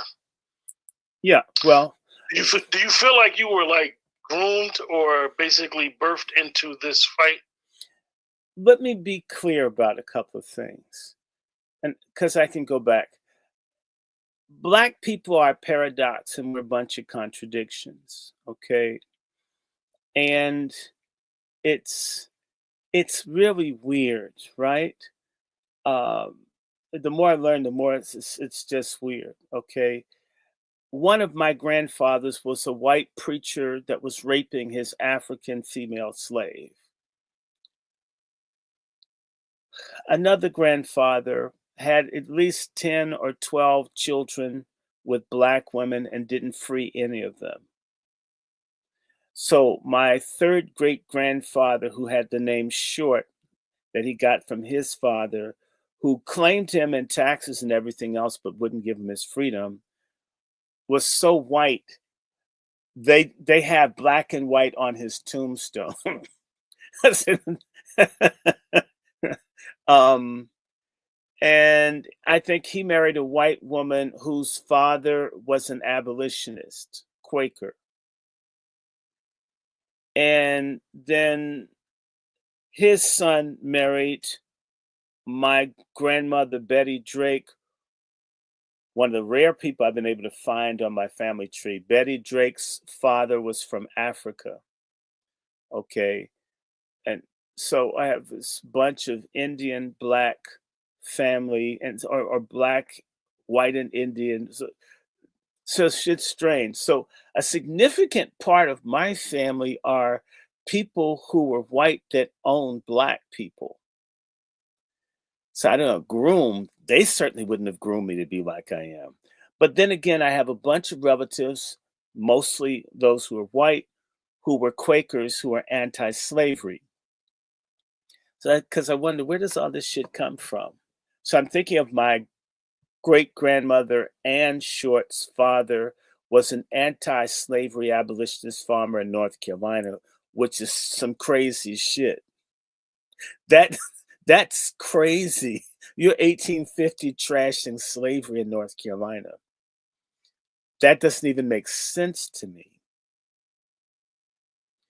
And then I learned about my third great grandfather, Thomas Benjamin Lancaster, whose family is one of these Moorish mixed families from England, but they're slave traders.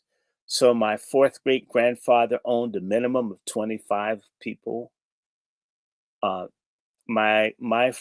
His father, Thomas Sr., and Thomas Sr.'s other children owned slaves, and some even fought for the Confederacy. But my grandfather, Thomas, married a German woman, but became an abolitionist,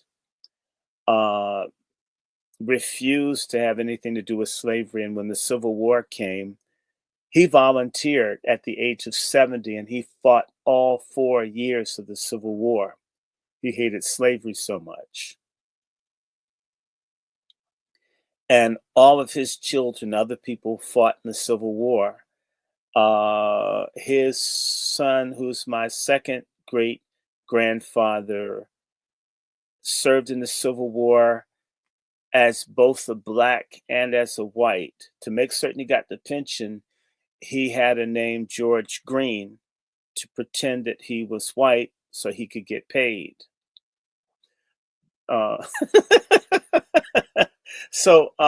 And a lot of the people in my family moved to Baltimore because they hated the black veterans that had fought in the Civil War. They shot white men. So they moved to Baltimore. They moved to Pennsylvania. But I had another ancestor named Nicholas Gassaway, who was married to Maria Gassaway, who was kidnapped and sold into slavery in October 1845-46 and sold to a white man down in New Orleans. And Nicholas, who could pass for white, who was a blunt roller. He was a cigar roller, cigar maker, since Sean's talking about cigars. Went from Baltimore to San Francisco during the gold rush and used the money to at least get Maria out of slavery and married her. However, Maria had children. So my great aunts and uncles were not able to make it back to Baltimore. So I have relatives all over Louisiana and Mississippi who are descendants of the children stolen in October 1846. He couldn't get them out. But I'm here because Nicholas got Maria out, and they had a daughter named Cecilia who married my great-grandfather, George Wesley Lancaster. And George Wesley had a son named Samuel Lancaster, who was my grandfather's father, and he had Betty. My family on that side, which I can trace back to about 1000 AD. But here they owned a lot of land, and my great grandfather's mother, who's Amanda Kelly, she's like a Lumbee, possibly a Lumbee Cherokee mix. I can't find, because she didn't take any shit. So this woman had a government job. She owned farms. She owned real estate, and she had a side business as a medicine woman.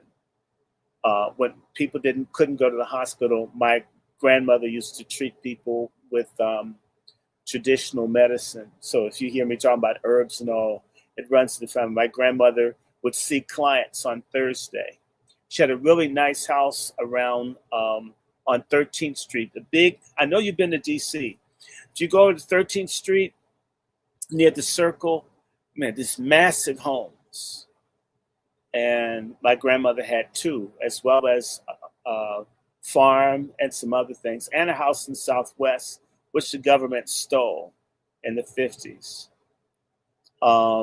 My grandmother's father, the grandfather used to hold me up, whose name is Jeremiah Jr.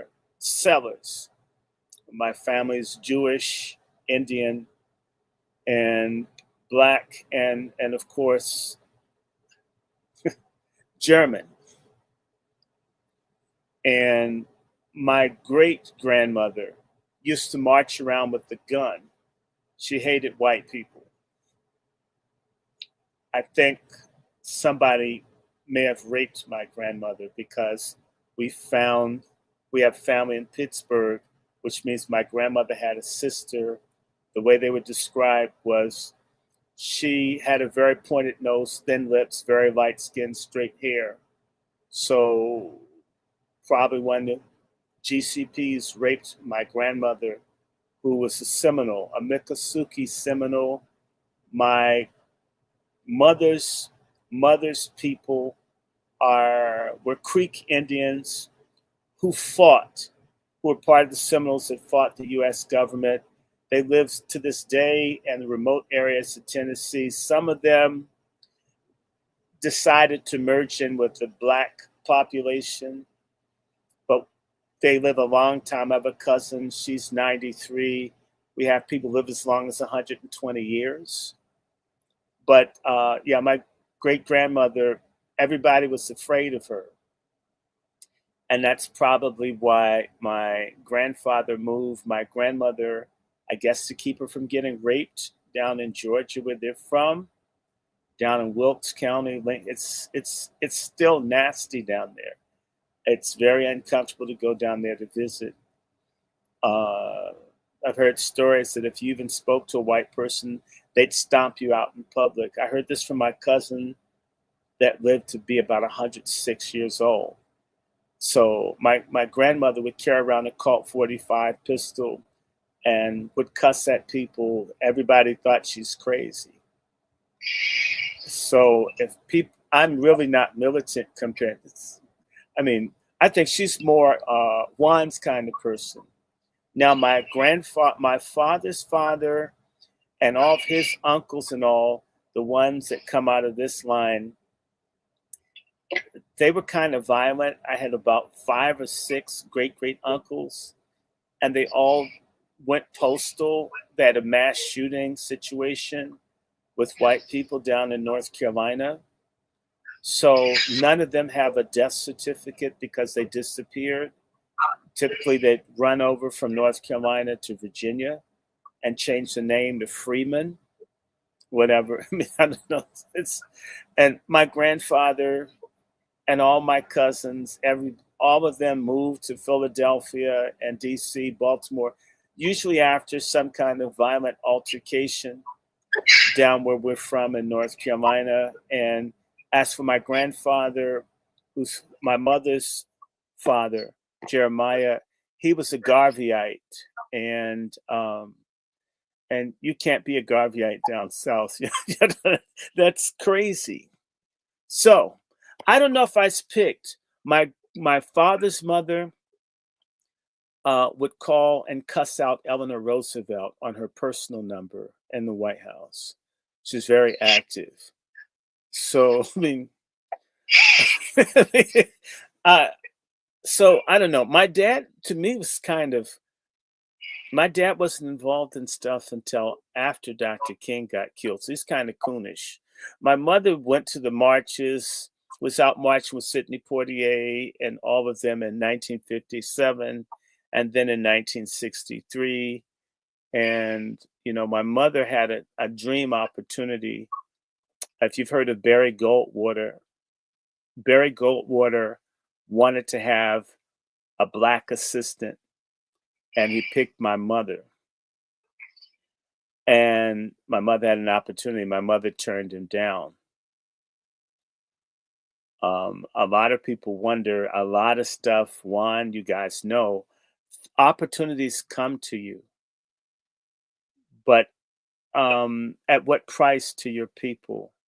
I had an opportunity to be public relations for the Rwandan embassy. But what they wanted me to do was to cover up the mass murder of people, mass assassinations. Needed the money every time. It says, God, why is it that I have to have hands covered in blood of people I care about in order to eat? This is why we need our own businesses and our own things, because one way or the other, even if you just have a regular job, you're building up other people, but you're not building the community that you come from. There's a South African documentary called The Last Train to Dimbaza. And it's amazing if you were to see it, because there's a point where they pass this graveyard that's full of little graves of all the dead South African children that died. Even now in South Africa, again, fuck Elon Musk and this thing about white South Africans. At minimum, and this is dated information from 10 years ago or more, 10,000 plus Black children die in South Africa every year due to malnutrition. Do you realize, and that's the lowball number, that's 120,000 unnecessary dead children. South Africa got its so-called new South Africa, 31 years ago? So every 10 years, that's 1 million people, right? That means 3 million plus Black babies have died unnecessarily in South Africa due to the social public policy that white South Africans made as part of the deal to let a few Negroes get paid. 3 million. And then we'll talk about a few farmers. They need to go fuck themselves. Are y'all hearing me? The Last Train to Dimbaza, it shows the trains. If you ever go to South Africa, the trains are set up where Black people go to work for white people. The trains aren't taking you to build something for yourself. Even when you take the trains to work, you're going to build up the very people that don't believe in your humanity, that don't consider you human, that vote against you, that want you segregated, that don't want you to have safe drinking water or housing or education. That's, and even in that, that's interesting. Got to do a little bit of traveling, got to go to see a little bit of the Caribbean, some of Latin America, some of Africa, some of Europe, some of the Middle East, Australasia. In fact, if I had a whole bunch of money, I'd love to travel. I have friends all over the place and would love to. That's my hope this year. 60, I'm going to do some kind of trip. But the first thing is I have to do a road trip. As you know, I told you guys I had my heart attack on February 13th, 2022. And all of that's strange because I was telling someone I had a dream in 2020 when I was 55 that I had a dream, and it was really weird, like an AI deep fake film, and it narrated my whole life to me. And then at the end it said, and when Randy Short got to 57, one day he died. I woke up from the dream saying, damn, that's weird. So I'm going to die at 57. Wow. And I was thinking, nah. The day I had the heart attack was 4 days after my birthday on February 9th. And I realized as I was having the heart attack, ooh, this is your death day. This is what the dream was telling you. You're going to die. You're 57. And I figured, well, if I'm going to die, may as well talk to God before I go. So my mother says, you want to go to the hospital? I'm going to be around a bunch of racists and foreigners. If I'm going to die, let me die at home in dignity, right? With the same dirty drawers I had on, I don't have to change them. So I says, no, Mom, I'm not going to the hospital. They can't help me. Only God can save me. And so I'm going to talk to God. And I remembered the book of Job when all the disastrous things happened to Job, all of his children are killed, all of his property stolen, and all that. He thanked God. I think that's why I'm alive. I sat down and thanked God for his goodness. And I thank God because when I thought about it, I was 57. I drowned when I was 5. Nobody knows why I didn't die then. And so I says, thank you for 52 years. I have no further requests. I'm glad I didn't die when I was 5. So if you want me, you got me. And I'm still here. And I will tell you, my dad, oh, by the way, so February 13th this year, we've got to see the biopsy because my mother's been diagnosed with cancer. Isn't it interesting? 3 years to the day of my heart attack, we're going to find out what stage cancer my mother has. How serious it is. So we're going to have to do a road trip. Don't worry.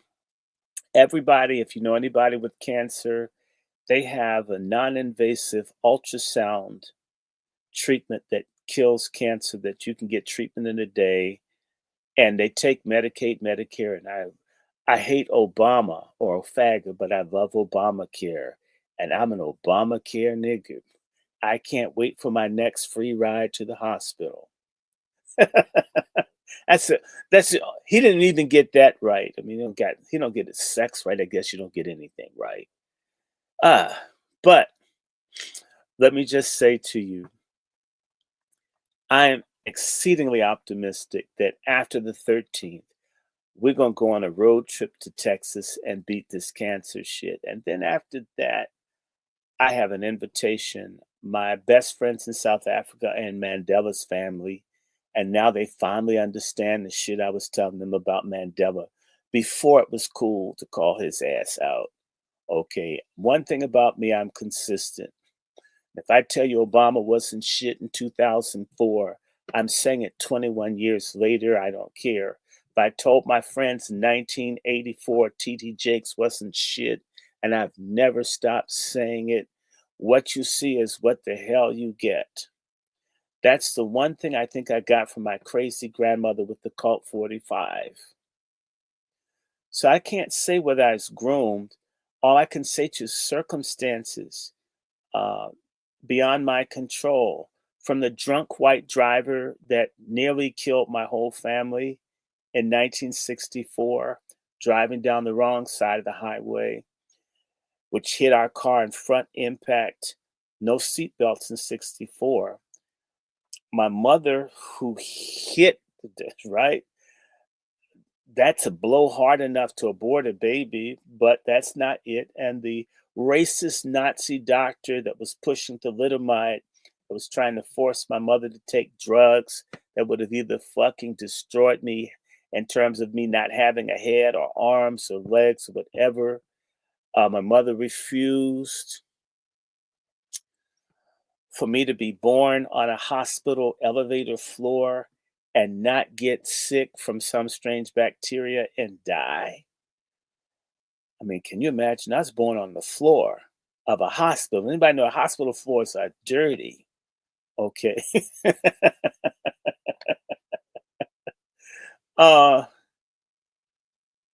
that, and then the doctor hated me. The doctor told my parents I was irredeemably retarded. They should give me to science because I would never amount to anything. I remember the doctor holding me, and I remember screaming. I could feel the hate as a baby. I could feel the hatred. I had nightmares into my 40s trying to figure out what it was. And I could remember this man hating me, feeling hate, and in the hands of a hateful white doctor.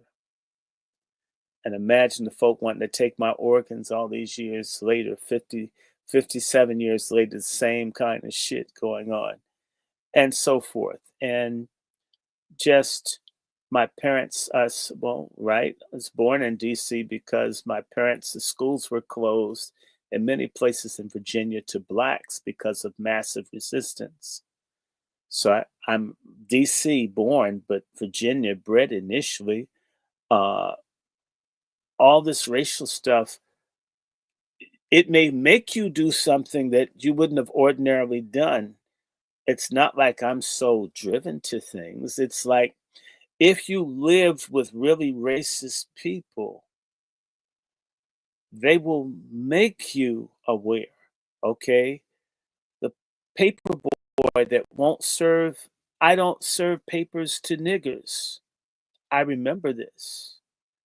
What was that? 1967, Ricky Riley, the retarded white boy that had the paper route, told my father that I don't serve niggers to my father's face.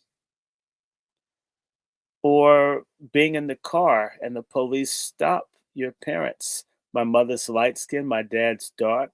They thought my father had a white woman. I remember all the little nasty things the cop said with his hand on his gun. And them looking to make certain that we weren't white kids because my dad was going to get his ass beat that night. These things shape you. I mean, what the hell? We almost all got killed because of how my mother looks. Do you follow?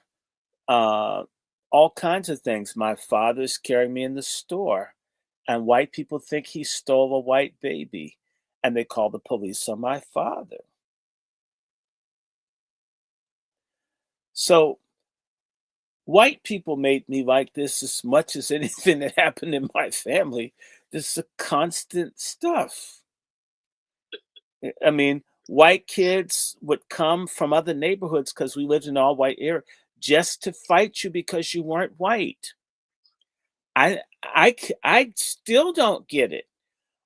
But you learn people really do hate you, and it's crazy. So the kids try to force me to eat raccoon shit because I'm black. Raccoon shit would have killed me. My brother was able to rescue me, right?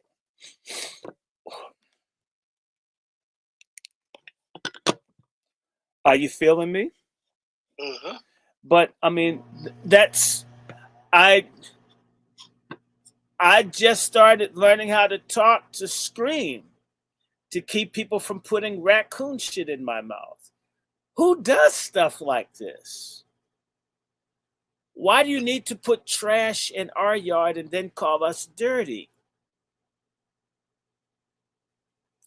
Why do you beat your children if they speak to you? I mean, why do the teachers do certain things to you? Why do you follow it? So, I I didn't ask for this stuff. I didn't say, "Oh, I want to be angry about racism." No, but if someone comes and spits on you, I remember the craziest thing that ever happened to me. I left my army helmet outside, and like a dummy, I put it on. Someone had pissed in it. I was covered in piss from a white kid. That was funny. Do you understand me? And I have hundreds and hundreds. I mean, I'm not that old. I didn't grow up in Mississippi, right? Why did my teacher need to body slam me for saying Egyptians were black?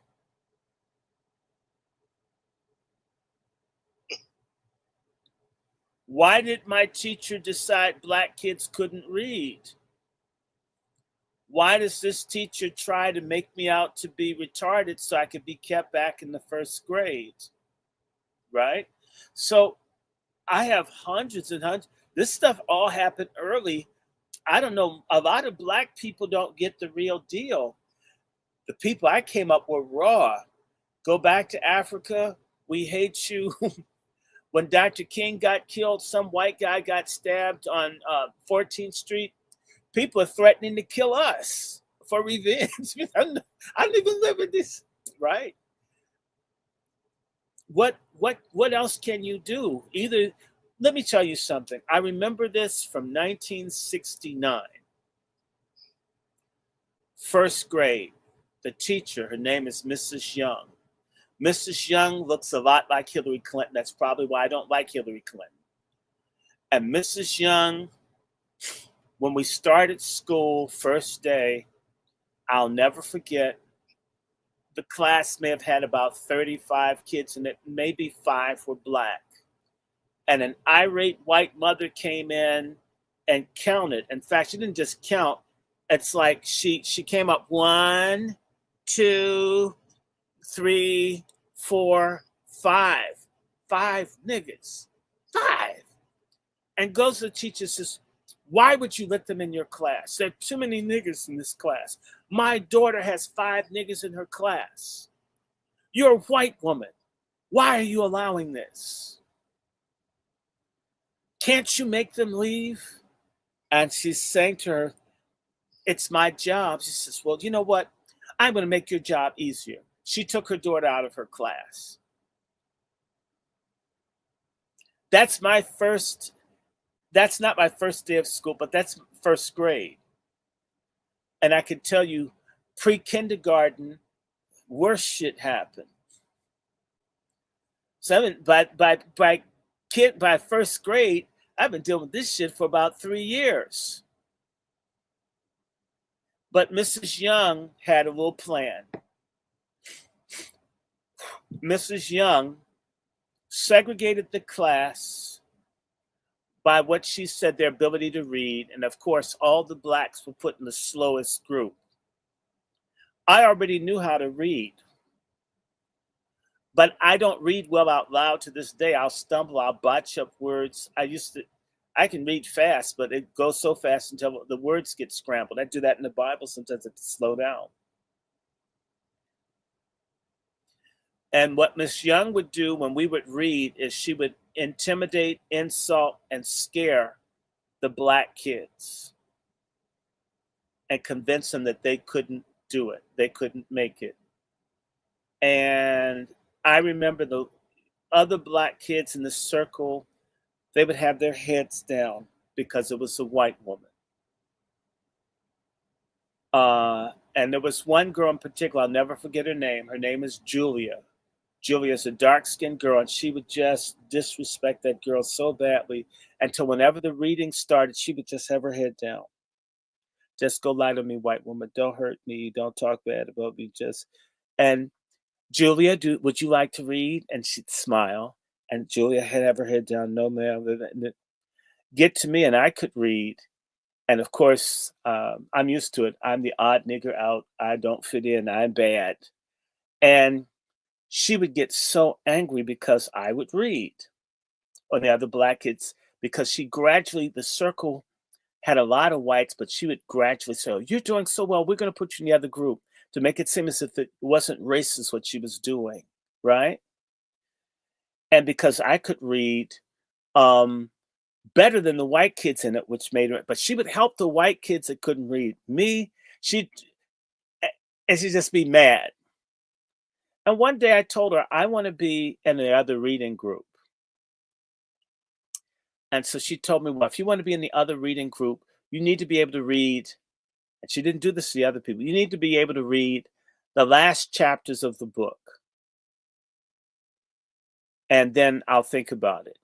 So I took the book home and sat down that whole weekend reading it backwards and forwards. And on that Monday, I came in and she was doing it. And I says, Miss Young, can I try my reading for chapters 5 and 6? And she smiled because she hated black people and black kids. White women destroy lots of black children. Forgive me, you black women are fucked up and trusting your children's future to white bitches. Stupid assholes. Those are your kids. They should know how to read before they get to school. It is nobody's responsibility other than yours. If you don't want to have a kid, don't spread your goddamn legs. And think about who you spread them for. And if you spread them for a sucker, that baby is your damn responsibility, not the community, not the state. It doesn't take a village to raise a child. It takes a decent ass, committed, dedicated mother. And we are lacking that. Let me finish my story. Now that pissed off the pork chop feminists. Fuck y'all. This is my birthday, and I'm celebrating it the only way I know how, pissing off stupid ass black people. And I love it. Oh, I love me, right? Let me hug White Jesus. Yay. White Jesus, he's my friend. If y'all don't want me, he's a friend to the end. My White Jesus. I like him. And even sisters. What do you have to lose? And White Jesus will give your kids good hair. He won't need a weave if you get him. Your kids will just have that nice straight hair, because our sisters are so unhappy with their hair and everything else. Anyway, Mrs. Young, can I do my test? And she smiles. Do you really want to do it? Are you ready today? She says, I'm ready. So she says, go ahead. So I start reading, and she realizes I'm doing it flawlessly. And she gets angry and says, what do you think you're trying to pull? That's not reading. Who taught? And she said, it's over. I'm not going to play anymore with you, Short. And so what I did was I had my sit-in. Since she did that to me, I took my chair, turned my back to her, and I would scream during the reading session. I'm going to disrupt the whole fucking thing. And I did it every day until that bitch gave me permission to go to the library. So I was no longer in a reading circle. And what happened was I would go to the library and read. And by the way, I never liked fiction. So I started reading nonfiction. I like real history. After all this fakery, I need stuff to be real. I can't deal with fiction.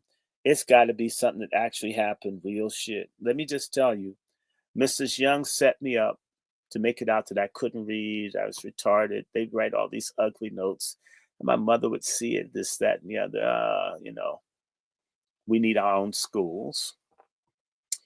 And I was sent in to see, and they picked it out specially. There was a reading specialist that was black. Look at what Miss Young would do. She would send me to the black reading specialist so she could say I couldn't read. And I'd be kept back, and I'm sort of retarded or whatever, right? Excuse me. And you know what? I told the lady, her name is Miss Delaney. I says, Miss Delaney, I don't read well out loud, but you pick any book you want, and I'll read it, and I'll tell you what the story is about. Can I do that? And when I picked a book from the second or third grade, it was about an Indian and his white friend. I'll never forget the book. I explained the whole story to her, and Mrs. Delaney doubled over crying and said, I can't do this. See, it was her job to destroy me. I took the note back to Mrs. Young, and she began to curse. Damn it, you and your tricks. But that's okay. She was mad because I would call Mrs. Young even then in 1970. So what is that? 55 years ago, one of my favorite words was racist. By the next year, I was in a far more advanced reading group because I tested well in spite of Mrs. Young. So when I say to you guys, and by the way, my parents didn't help me, my mother didn't tell me, when Mrs. Young was my teacher, I think, a white girl spit in my face. And because I did a rep, I've always had a gift for poetry. And this white girl named Annie, she was from West Virginia or Appalachia somewhere. There are a lot of people who are moving to the DC area for the jobs, government jobs from West Virginia and other places. And they could be the most kind or the most nasty white folk you ever want to meet. And for whatever reason, even back then, most of my friends were white. The black people thought I was crazy. They would not be friends to me. I couldn't win over black friends.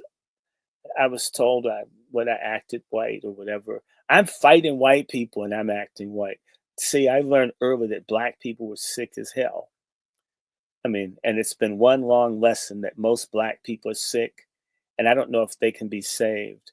But the white girl, Annie, was mad that all of the white kids that she wanted to be friends to were friends to me because I make people laugh, as you know. And so, and these people were so obsessed with black people, all the stories they were told. I would do stuff to turn things out. So people always wanted to be around me to see what I was going to do next. And she was mad, and I think she called me a nigger. I'm so used to that. Nigger's not even offensive to me. Everybody used it. A lot of y'all don't. You've been to certain places in the South. Everybody calls black people niggers to their face. It's just normal. I grew up with it. I didn't realize how bad the word nigger was until I moved to a black area because it just heard it all the time. Nigga this, nigga that, nigga. Nigga, nigga. I mean, if someone said nigga, I would turn around, think they were calling me. And I could care less about that because to me, proud nigga, smart nigga, intelligent nigga, rational nigga, religious nigga. I didn't have a problem with it, but I'll tell you, the white girl got so mad she called me a nigger. And one thing I don't know, whenever people bother me, for some reason I know exactly what to do back to them. I came up with the rap with the rap on her. And I said something like, Annie's got no class, Annie's white trash. And all the kids fell out laughing at her because none of them liked her because she was poor and white. And that girl spit in my face. Went to the teacher with the saliva going down my face saying, Annie spit in my face. And the white female teacher turned her head away because she wasn't going to punish the girl for spitting on me.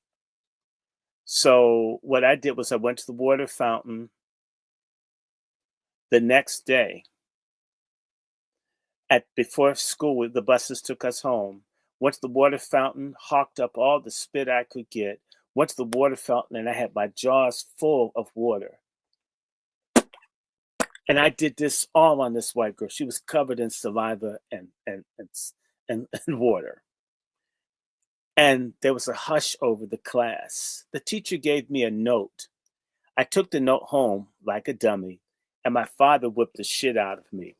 And that's what I talk about, generations betraying, the older ones betraying. My father never asked me what happened. And one of many times my father beat me because somebody white said something. That's slave in a lot of black people. For me, nobody, if I had a child or anything else, white or otherwise, could say something to me about a child of mine without me getting all the facts. And so the other thing you learn early on is that part of being black is betrayal, even in your own family. Wow. Well, Dr. Short, that is definitely a lot in 60 years. And we don't want to do. Wow, too. Wow. I actually said wow the same time you did, Q. I was on mute, but wow. So Dr. Short, with that, and I don't know how much time we got left. I don't know if everybody got something else they want to add. Mm-hmm. And you going forward, how could we take from your living legacy and being able to identify number one, allies, and number two, enemies. It's very enemies simple. from within and enemies from without. It's very simple. Everything operates the same. Love neighbor as self. Who respects you? Who treats you? It says you don't hear me say hate white people, all white people, because I'll tell you, my great grandmother Annie, who's white or could pass for white, did everything she could at all times to help Black people. That was her life. The place I'm going to get treated for cancer, it's a white gentleman by the name of Cam Husty. He's an intellectual properties attorney who's committed to making certain that Black artists and entertainers get paid. So the Neville brothers, when they got that money you heard about years ago, Brother Q, it's my friend. He goes, anybody Black broke that's an entertainer that he can help because he loves Black music and Black culture and he hates injustice. That's his life. I've had many people who've helped me when nobody Black would, over and over and over and over again. They've been everything but Black Americans and then white folks to oftentimes save me from Black people or foreigners. What do I get from that? Again, love neighbor as self. Who's righteous? Who's holy? Who's decent? Separate sinners from saints, takers from givers. That's all you have to do. Have a standard, an absolute standard, and it people will let you know who they are. People show who they are, even people close to you. I gave someone some money a few weeks ago, and I let them know, hey, look, I'm very low. I'm not going to have something for another emergency. What do? You turn around and wait a couple of days to do. Then you ask me, yeah, your mother's sick, mine is too. And mine is sicker than yours. And no, not this time. Right? And I hope that person learned a lesson. I've been very helpful, but learning how to say no to people, even people you like. You don't have to say yes all the time.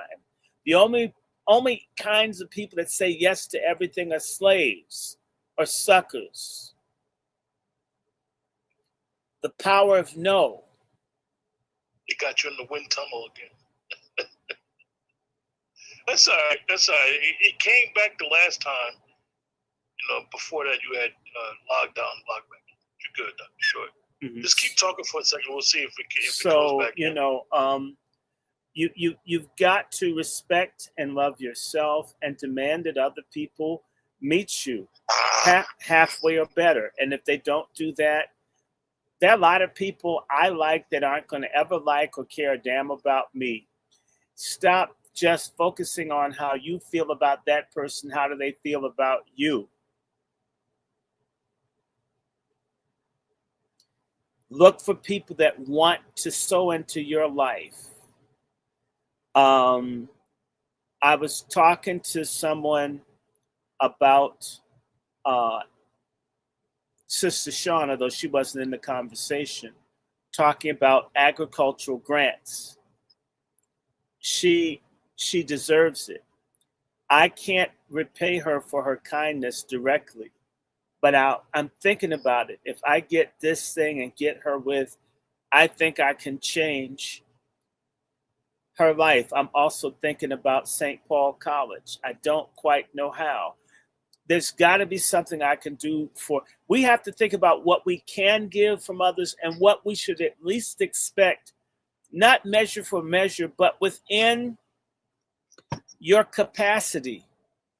What could you do for me? What will you do? Or in the words of Shaka Khan, what you going to do for me when the chips are down? Stop making excuses. Racism is no excuse for me to mistreat or abuse others, younger, older. There's no excuse. Someone tried to molest me, multiple molesters in my childhood. That doesn't justify me messing over women.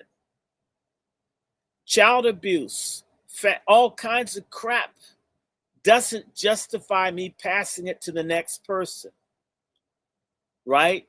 Avoid people that displace anger, people that won't be accountable, people that are not responsible, people that can't manage their anger, people that have addictions, basically ungodly people. You are the company you keep.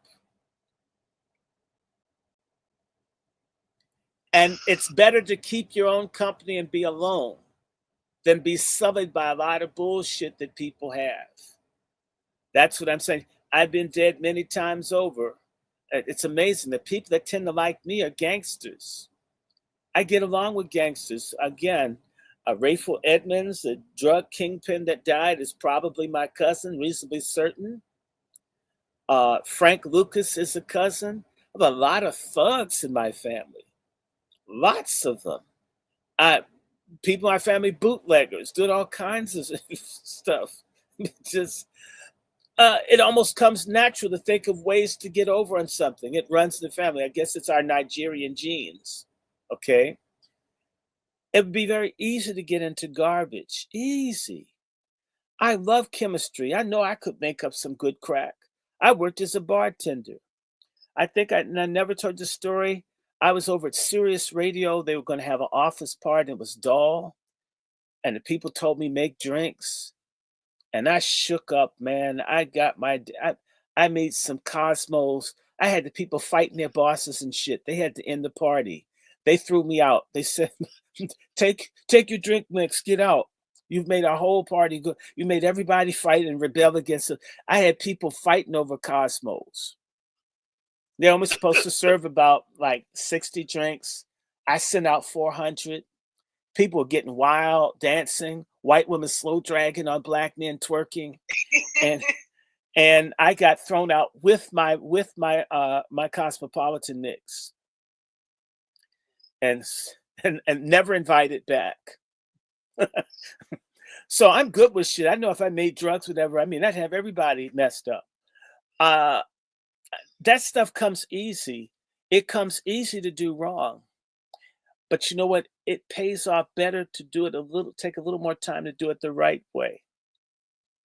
That's what these kids learn once they're in jail. I could have made this doing it the right way. You know, God's way is the best way. And God's way isn't being a sucker. It doesn't mean you can't defend yourself. You can't have a gun. You can't have money. You can't have the nice things. Are you following me? So what I would say to people is focus in. By the way, you know, if you are with God, God will bring people into your life that you are supposed to be around. Stop trying to make things happen, whether it's love or relationships. God provides. It says he'll supply all of our needs according to his riches and glory. Not you do it. And it's a fucking lie that it says the good Lord helps those that help themselves. It says, be still and know I'm God. I know you guys have to leave. We can do another one of these or do something else. But one thing I'm going to say in particular, I say this to Black men for Patriarch Summit. Real men love women and love children, and they protect and they provide. If you're not at least trying to protect or provide, you're not a man, no matter how big your dick, your car, your guns, your house, or whatever you have. Real men are givers, providers, carers, nurturers. And by the way, real men like other real men and have solidarity. Some of the stories I've told you, I didn't use my word. A lot of the people I've met are brother fuckers.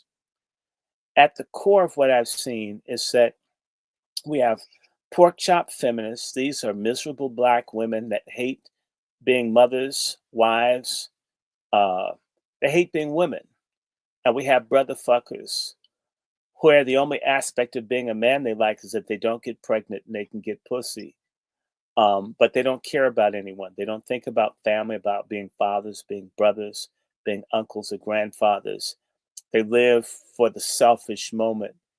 And when they get checked, when the way they mess over their community, they get checked by the other community, they cry out racism. And I don't care about such people, male or female. But I'm just telling you, this God thing, I didn't tell y'all, but, I had acute kidney injury. My kidneys were supposed to fail July 19th last year. And they thought all my organs would fail. And I'll tell you again, power of God. I told my mother in the emergency room, they said, we're going to have to put you on dialysis and you'll probably need it for a long time. And I told my mother, that's from the devil. I don't need dialysis. This is a test from God and we're going to pass. My kidneys bounced back within 12 hours of being in the hospital. God is real. And I didn't talk this much about God, but I see so many people lost. Not the fake stuff, but the real stuff. The real stuff is real, like real food, real eggs, real non-GMO stuff. This GMO religion, I agree with you. You can't get me in the church. I've been hating GMO religion since before I could talk. When my father's friend, who my father left his church and my mother's church to help build a church for this nigga, and he's cussing my father out, who's the only tithe payer in a church of 200 people, cussing him out and assuming because I'm a baby, sitting next to my dad on the piano bench, Ralph Green, I'm calling the name, Free Gospel Church, established 1963 or 64. Okay, 65. I was there cussing at my father, trying to figure out what my father wanted. My father, put in the sewer line so people could shit in a real toilet in the church instead of an outhouse. Put the electrics in so you could have lights. Started your radio broadcast choir for your black ass. Incorporated it for your black ass. And you think he wanted to take something from you. All my father wanted to do was be a musician, right? Didn't want to be, right? That brother fucker type church stuff, it ain't real. And by the way, that church died with the founders. I told people it would. I told his son, the shit's gonna die with y'all because, there's no God in that shit. All this driving around the Rolls Royce and the Bentley, and your people taking the bus, throwing money up on the altar in their bills. Let them pay their bills. People owe you 10% of an ass whooping. That's what they owe you 10% of for lying to them all these years. But the real God exists. I wouldn't waste your time. I wouldn't bring it up if I didn't know for myself. If I did not know for myself. Talk to God. Prayer works. It really does. Sister Sean sent me a gift. Sister Sean doesn't know something. I prayed to God for a certain amount of money. I want to give it to my mother and the other half for me. I prayed and I didn't ask anyone. I just says, God, send it. Sister Sean sent exactly what I asked for without me ever saying anything to her. And it was divided exactly as I wanted God to do it. I've never said that to Sister Sean. Prayer works. And it wasn't $50. Well, speaking of that, run that Cash App. It's Dr. Short's birthday. I'm looking at the $ Dr. Randy Short. Everybody, I don't know, we're streaming everywhere. It's his birthday. He is giving his testimony, very, very personal. Mm-hmm. So I would like to, I don't want to interrupt, but, and I'll have my little closing, yeah, we love you. Happy birthday. I want to remind, because you even got my mind kind of twisted. I almost off course here. but it is your birthday. I want to remind everybody that this is a birthday. This is a testimony. Hopefully, it won't be the last testimony. Yeah. We do have a lot of trauma in our lives, and we need to really think about how to deal with that trauma to move forward, because a lot of the things that are really holding us back is the black hand. I mean, we just got to be honest about it. Mm-hmm. And another thing I was thinking about Rosa Parks, on the bus.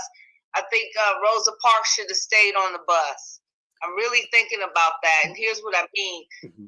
We should stay on the bus, because I didn't really realize in that history, a lot of that history Dr. Short has helped me with, the previous Rosa Parks and that Rosa Parks, is we literally shut down the people for over 1 year. Did not ride public transportation. No white public transportation. That's discipline. But there was black public transportation. And like my grandfather, my great grandfather, who looks like, if you've ever seen a can of Pringles potato chips, that's what my grandfather looks like, with the curled mustache. Again, I like being black. But God, if you saw Sean, you got in your family too. I mean, that was the other thing I have to say to y'all, learning how everything's a lie, going to my first family reunion, and there are people that look Chinese, people with blonde hair, blue eyes, just every kind. And I'm thinking, the absolute minority of people at the family reunion would have looked like me. You know what I'm saying, Sister Sean? Mm-hmm. And I'm saying that they're black. Yeah, where all these white folk come from? And my God, they're black. And I'm thinking, my God, I look like this. Granddaddy has a pointed nose, thin lips. My brother has the little slanted eyes and the small ears and the thin lips and more wavy hair.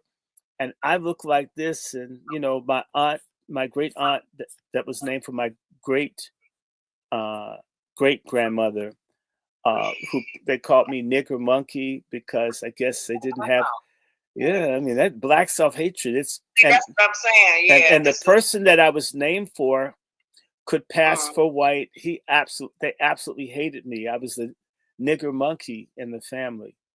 I mean, this is some really nasty colorism, which is why I don't use the name that Sean. I mean, in fact, my comment is, he'll go to his funeral, I'll go to mine. That's how I felt about those niggas, right? Let me add this in context.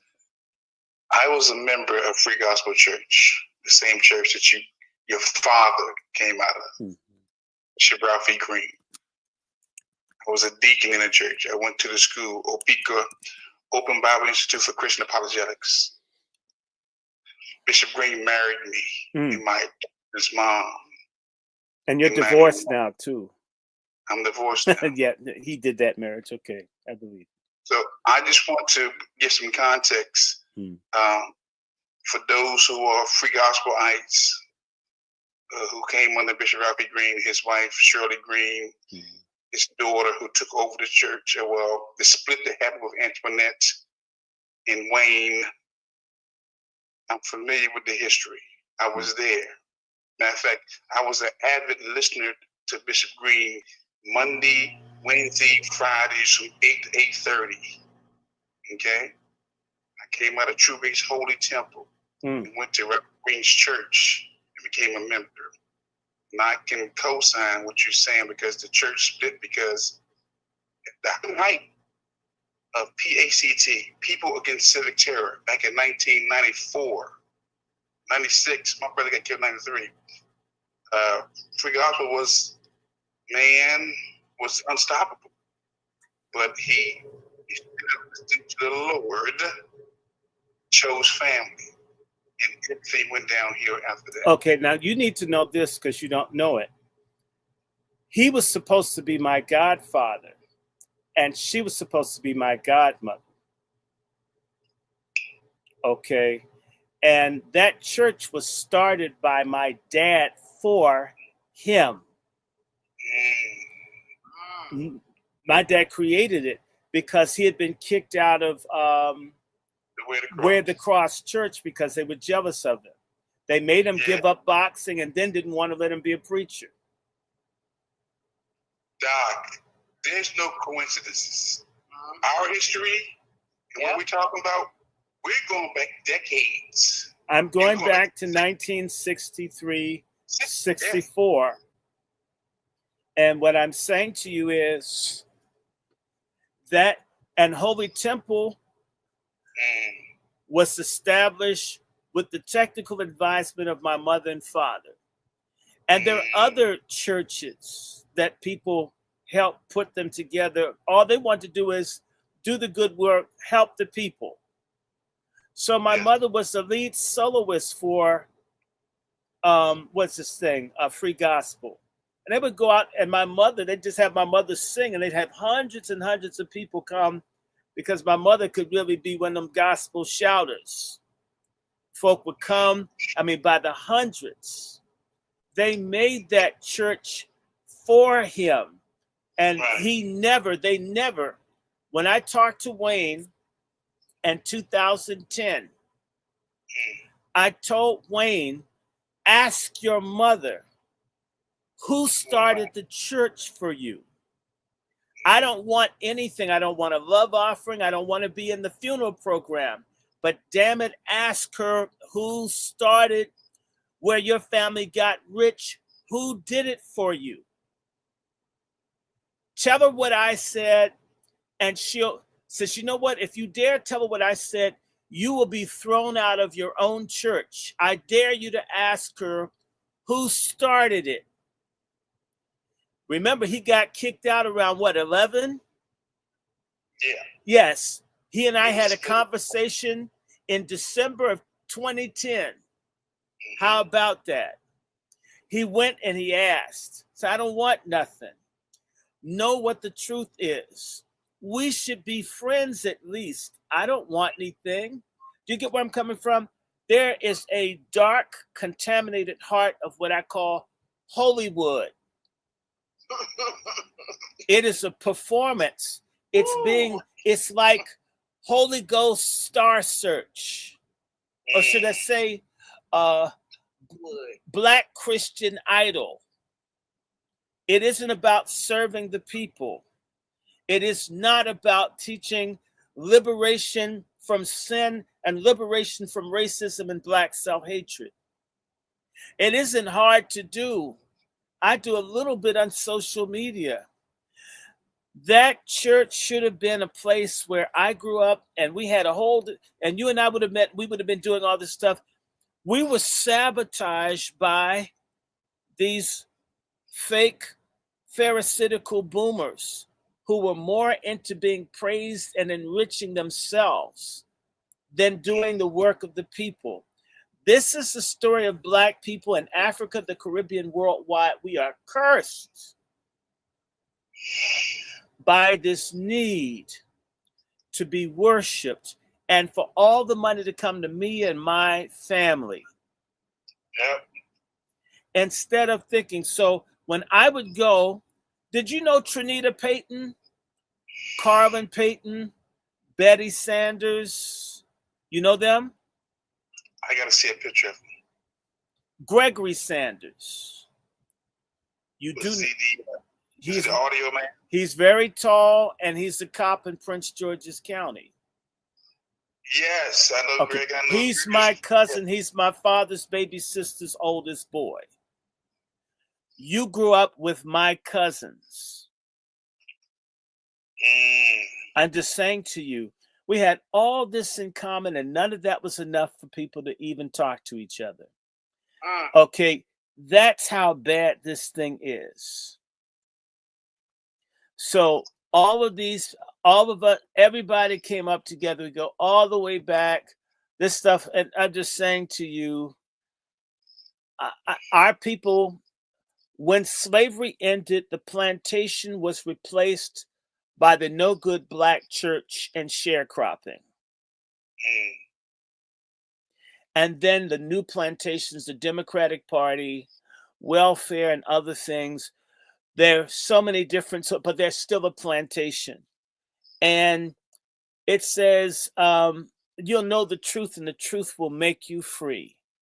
The truth is that you don't need any of it. You only need God. And then it says, when you have God, don't forsake the fellowship with the righteous people, not hypocrites that take a bunch of breath mints after doing blowjobs and drinking, that come to church. You know, you can smell the alcohol and stuff. You can smell the strippers' coochie on people's clothes. Yes, you can. Yes, you can. Okay. Again, Doc, I just wanted to add some context. Right, yeah, don't get started. It's 10 o'clock. Go ahead, Q. Thank you so much for coordinating this birthday. And yeah, I'm gonna I'm just glad to be here in the company of good men, quality men, and men that I adore. The black man, hail to the black man. And God bless black women. And God bless Chef C. He's been a little quiet. Everybody's been listening. And that's what it is, because it's your birthday. We're here to absorb. There's so much more to absorb. And we're going to get it on round 2. We're going to get it next year. Next year. Anybody in the panel that has anything they want to add on I'm going to what Dr. Short mute to the conversation?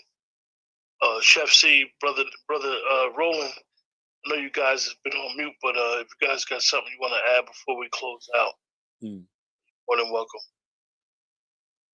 I'm going to just say, in listening to Dr. Short talk about his life, and you look at some of the similarities that we've all had, why Dr. Short chose this topic, we need to understand that he has a method for why he chose the topic. And for someone who had lived from Johnson to now President Trump and seeing the struggle for true liberation of Black American people, you get a glimpse of through his life what we've been through, what we've accomplished, what we haven't accomplished, where we're going. And we need to get a real clear perspective of what we need to do going forward. And in his Ronald Trump fashion, he will close out the show. I want to thank you guys so much for such a wonderful tribute. You don't stop it.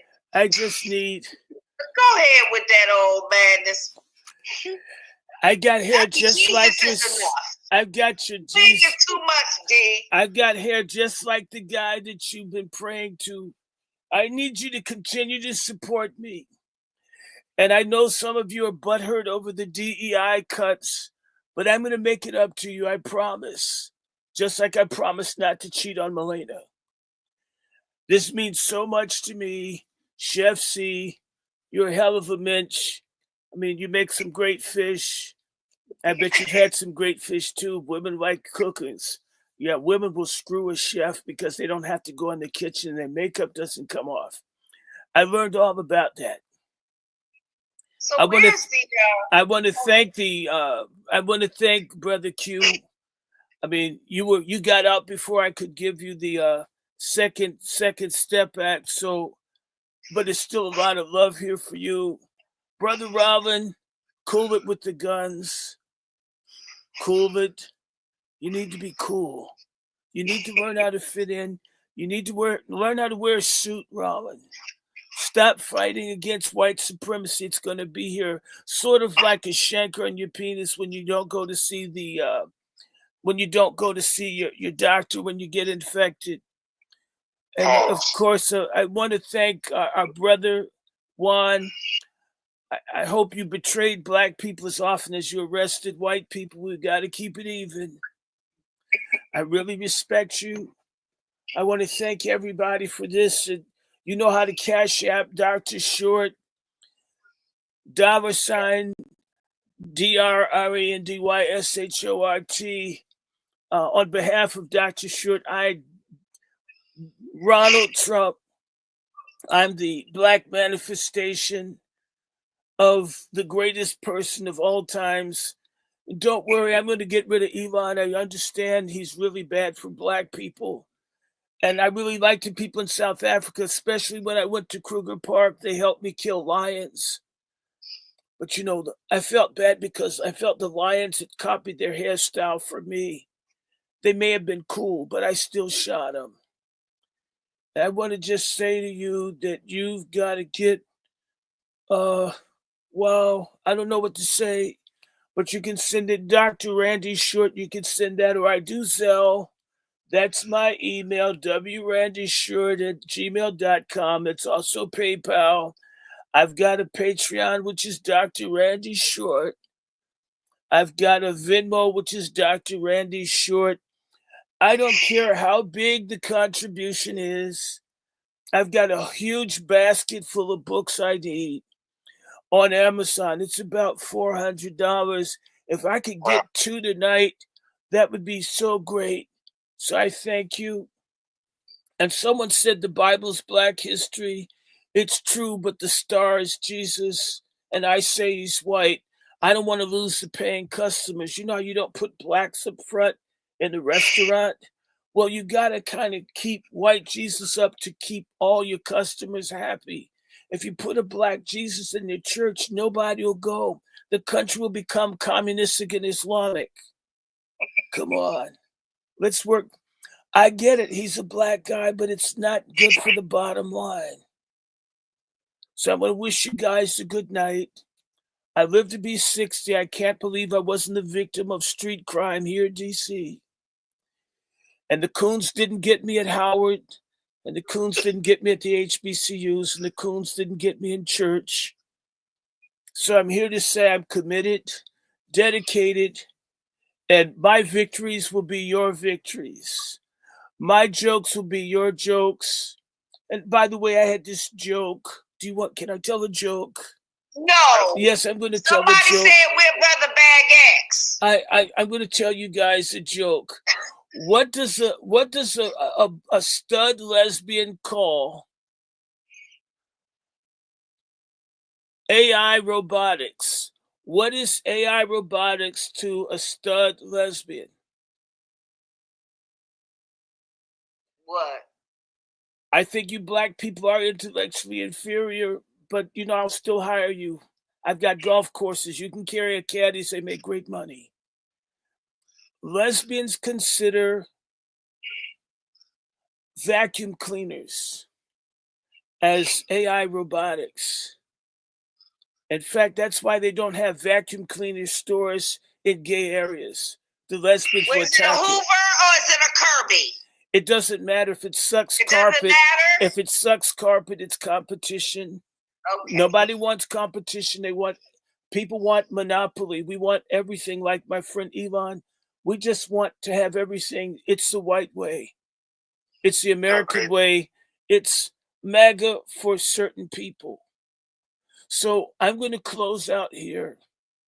And maybe Brother Bag X will be with someone else. Brother Bag X wants to sack Trump. No, well, he hates me because he's a black Democrat. Those are the dumbest ass people. They voted for this whore named Kamala.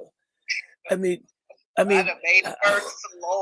Kamala Harris, with the amount of people she slept with, she should have had a chain of prostitutional Airbnbs to capitalize her harlotry. So I think she's the most undercapitalized whore on her level. It's unbelievable. What a waste. It's a bloodbath. Well, don't they say hoeing ain't easy, just like they say pimping ain't easy. Well, hoeing ain't easy, but hoeing pays. You can't blame her. Hoeing pays. One thing that will sell will be bacon Same and pussy. thing, right? Bacon and Equal pussy. Opportunity, pimping and hoeing, right? Fried chicken, bacon, candy, sweet goods, and pussy. Always for sale. I even had to buy some from Stormy. I couldn't believe it. Wait a minute, stop it. There's tariffs. So there's a significant increase with inflation and the tariffs on the bleep, bleep, bleep. Well, I don't think so. I believe if there's your birthday, and what we need you to do is to stop these tariffs, 25% this inflation. So the price of eggs, you know what they say, what that got to do with the price of tea in China? The new thing is, what does that have to do with the price of eggs in America? Well, what we do know is what COVID did with the price of sex in America. It came way down. Low gas, low gas prices, good economy, and affordable sex for the people that aren't married trying to pay to stay at lofts. Thank you, Ronald Trump. Thank Appreciate you. you. God Yo, bless Randy America. Randy Trump. Bye-bye, y'all. Y'all Okay, take care. guys. Have a blessed one. You guys stay white. Okay, guys. How y'all doing? So we're going to do a couple of these. And the good news is that my new Mac with Firefox lets me get online. So my other one had an operating system. Between that and the change in StreamYard, that's been the big mess up, along with me having a defective modem. So how y'all like this? I would stay or could be. Okay. I'm not trying to be a slave queen or anything. I'm here to make fun of our political situation. But look for me to do more of these now that I've got, I don't know, I'm kind of retarded with technology. But we've got, and I could take this off. I like my head better anyway. But, I want to thank everybody for participating. I'm doing a show with Dewan B on Friday, and I may do a show tomorrow. There's a lot to talk about. Got to talk about what's going on. I'm really angry with Elon Musk. I can't stand him. I mean, I've never liked him, but it's worse. And so I expect to have more programs. I'm going to speak it into existence that we're going to be healthy no matter what. And cancer can strike the same house twice within a year.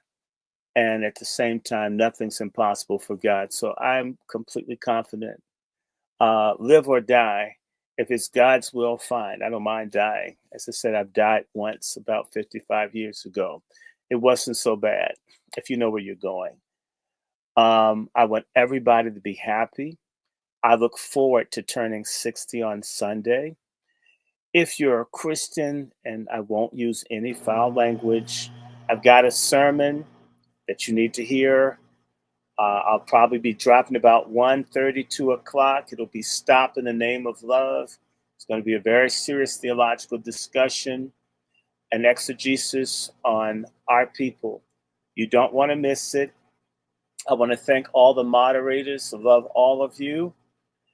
Thank all the people who checked in. And let me stop for now, and we'll resume. And I don't know, I've been feeling great, although they're claiming that my cancer is spreading. But how do they know? PSAs aren't very accurate. I feel great. The only thing that's messed with me lately is the weather got cold. It made me sleepy. But you guys support this. Know that I've got someone that's sending me a mixing board so the sound will be better. There's all kinds of stuff coming. Can't wait. Love everybody. Thank you. I can't believe I'm at 60. My brother died at 53. My dad died at 69. That means I lived 9 more years. I will have lived as long as my dad did. So, and I think I'll live longer. Pray for my mom. She's 82. It was really weird for her to get all this bad news. But all things work together for the good of those that love God. It says that in the scriptures. And love and peace and blessings to everybody, to everyone, wherever you are in the world. And like I said, I've always had people that were white that were good to me. I love them too. What we don't do on the Angry Black Man's platform is preach racial hatred of anybody. Most of my godmothers weren't black. Loved them. They raised me. I was lactose intolerant, so I didn't get to suck white titty growing up, but the opportunity was there. My stomach and gut flora wasn't down for it. Black ones either. So just telling y'all the truth. I'm going to let you guys go. Thank you, thank you, thank you, thank you, thank you, thank you, thank you.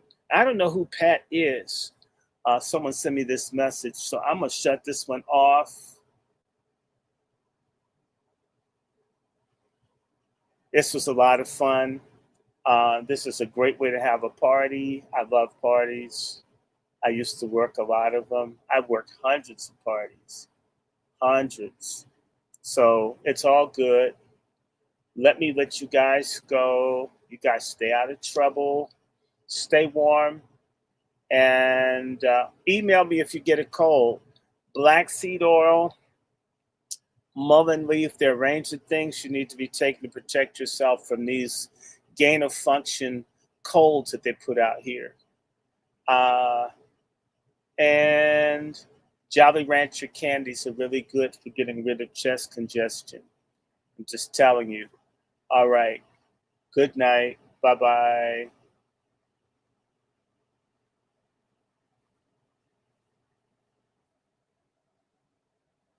Lots of love to you, Silver Tulip.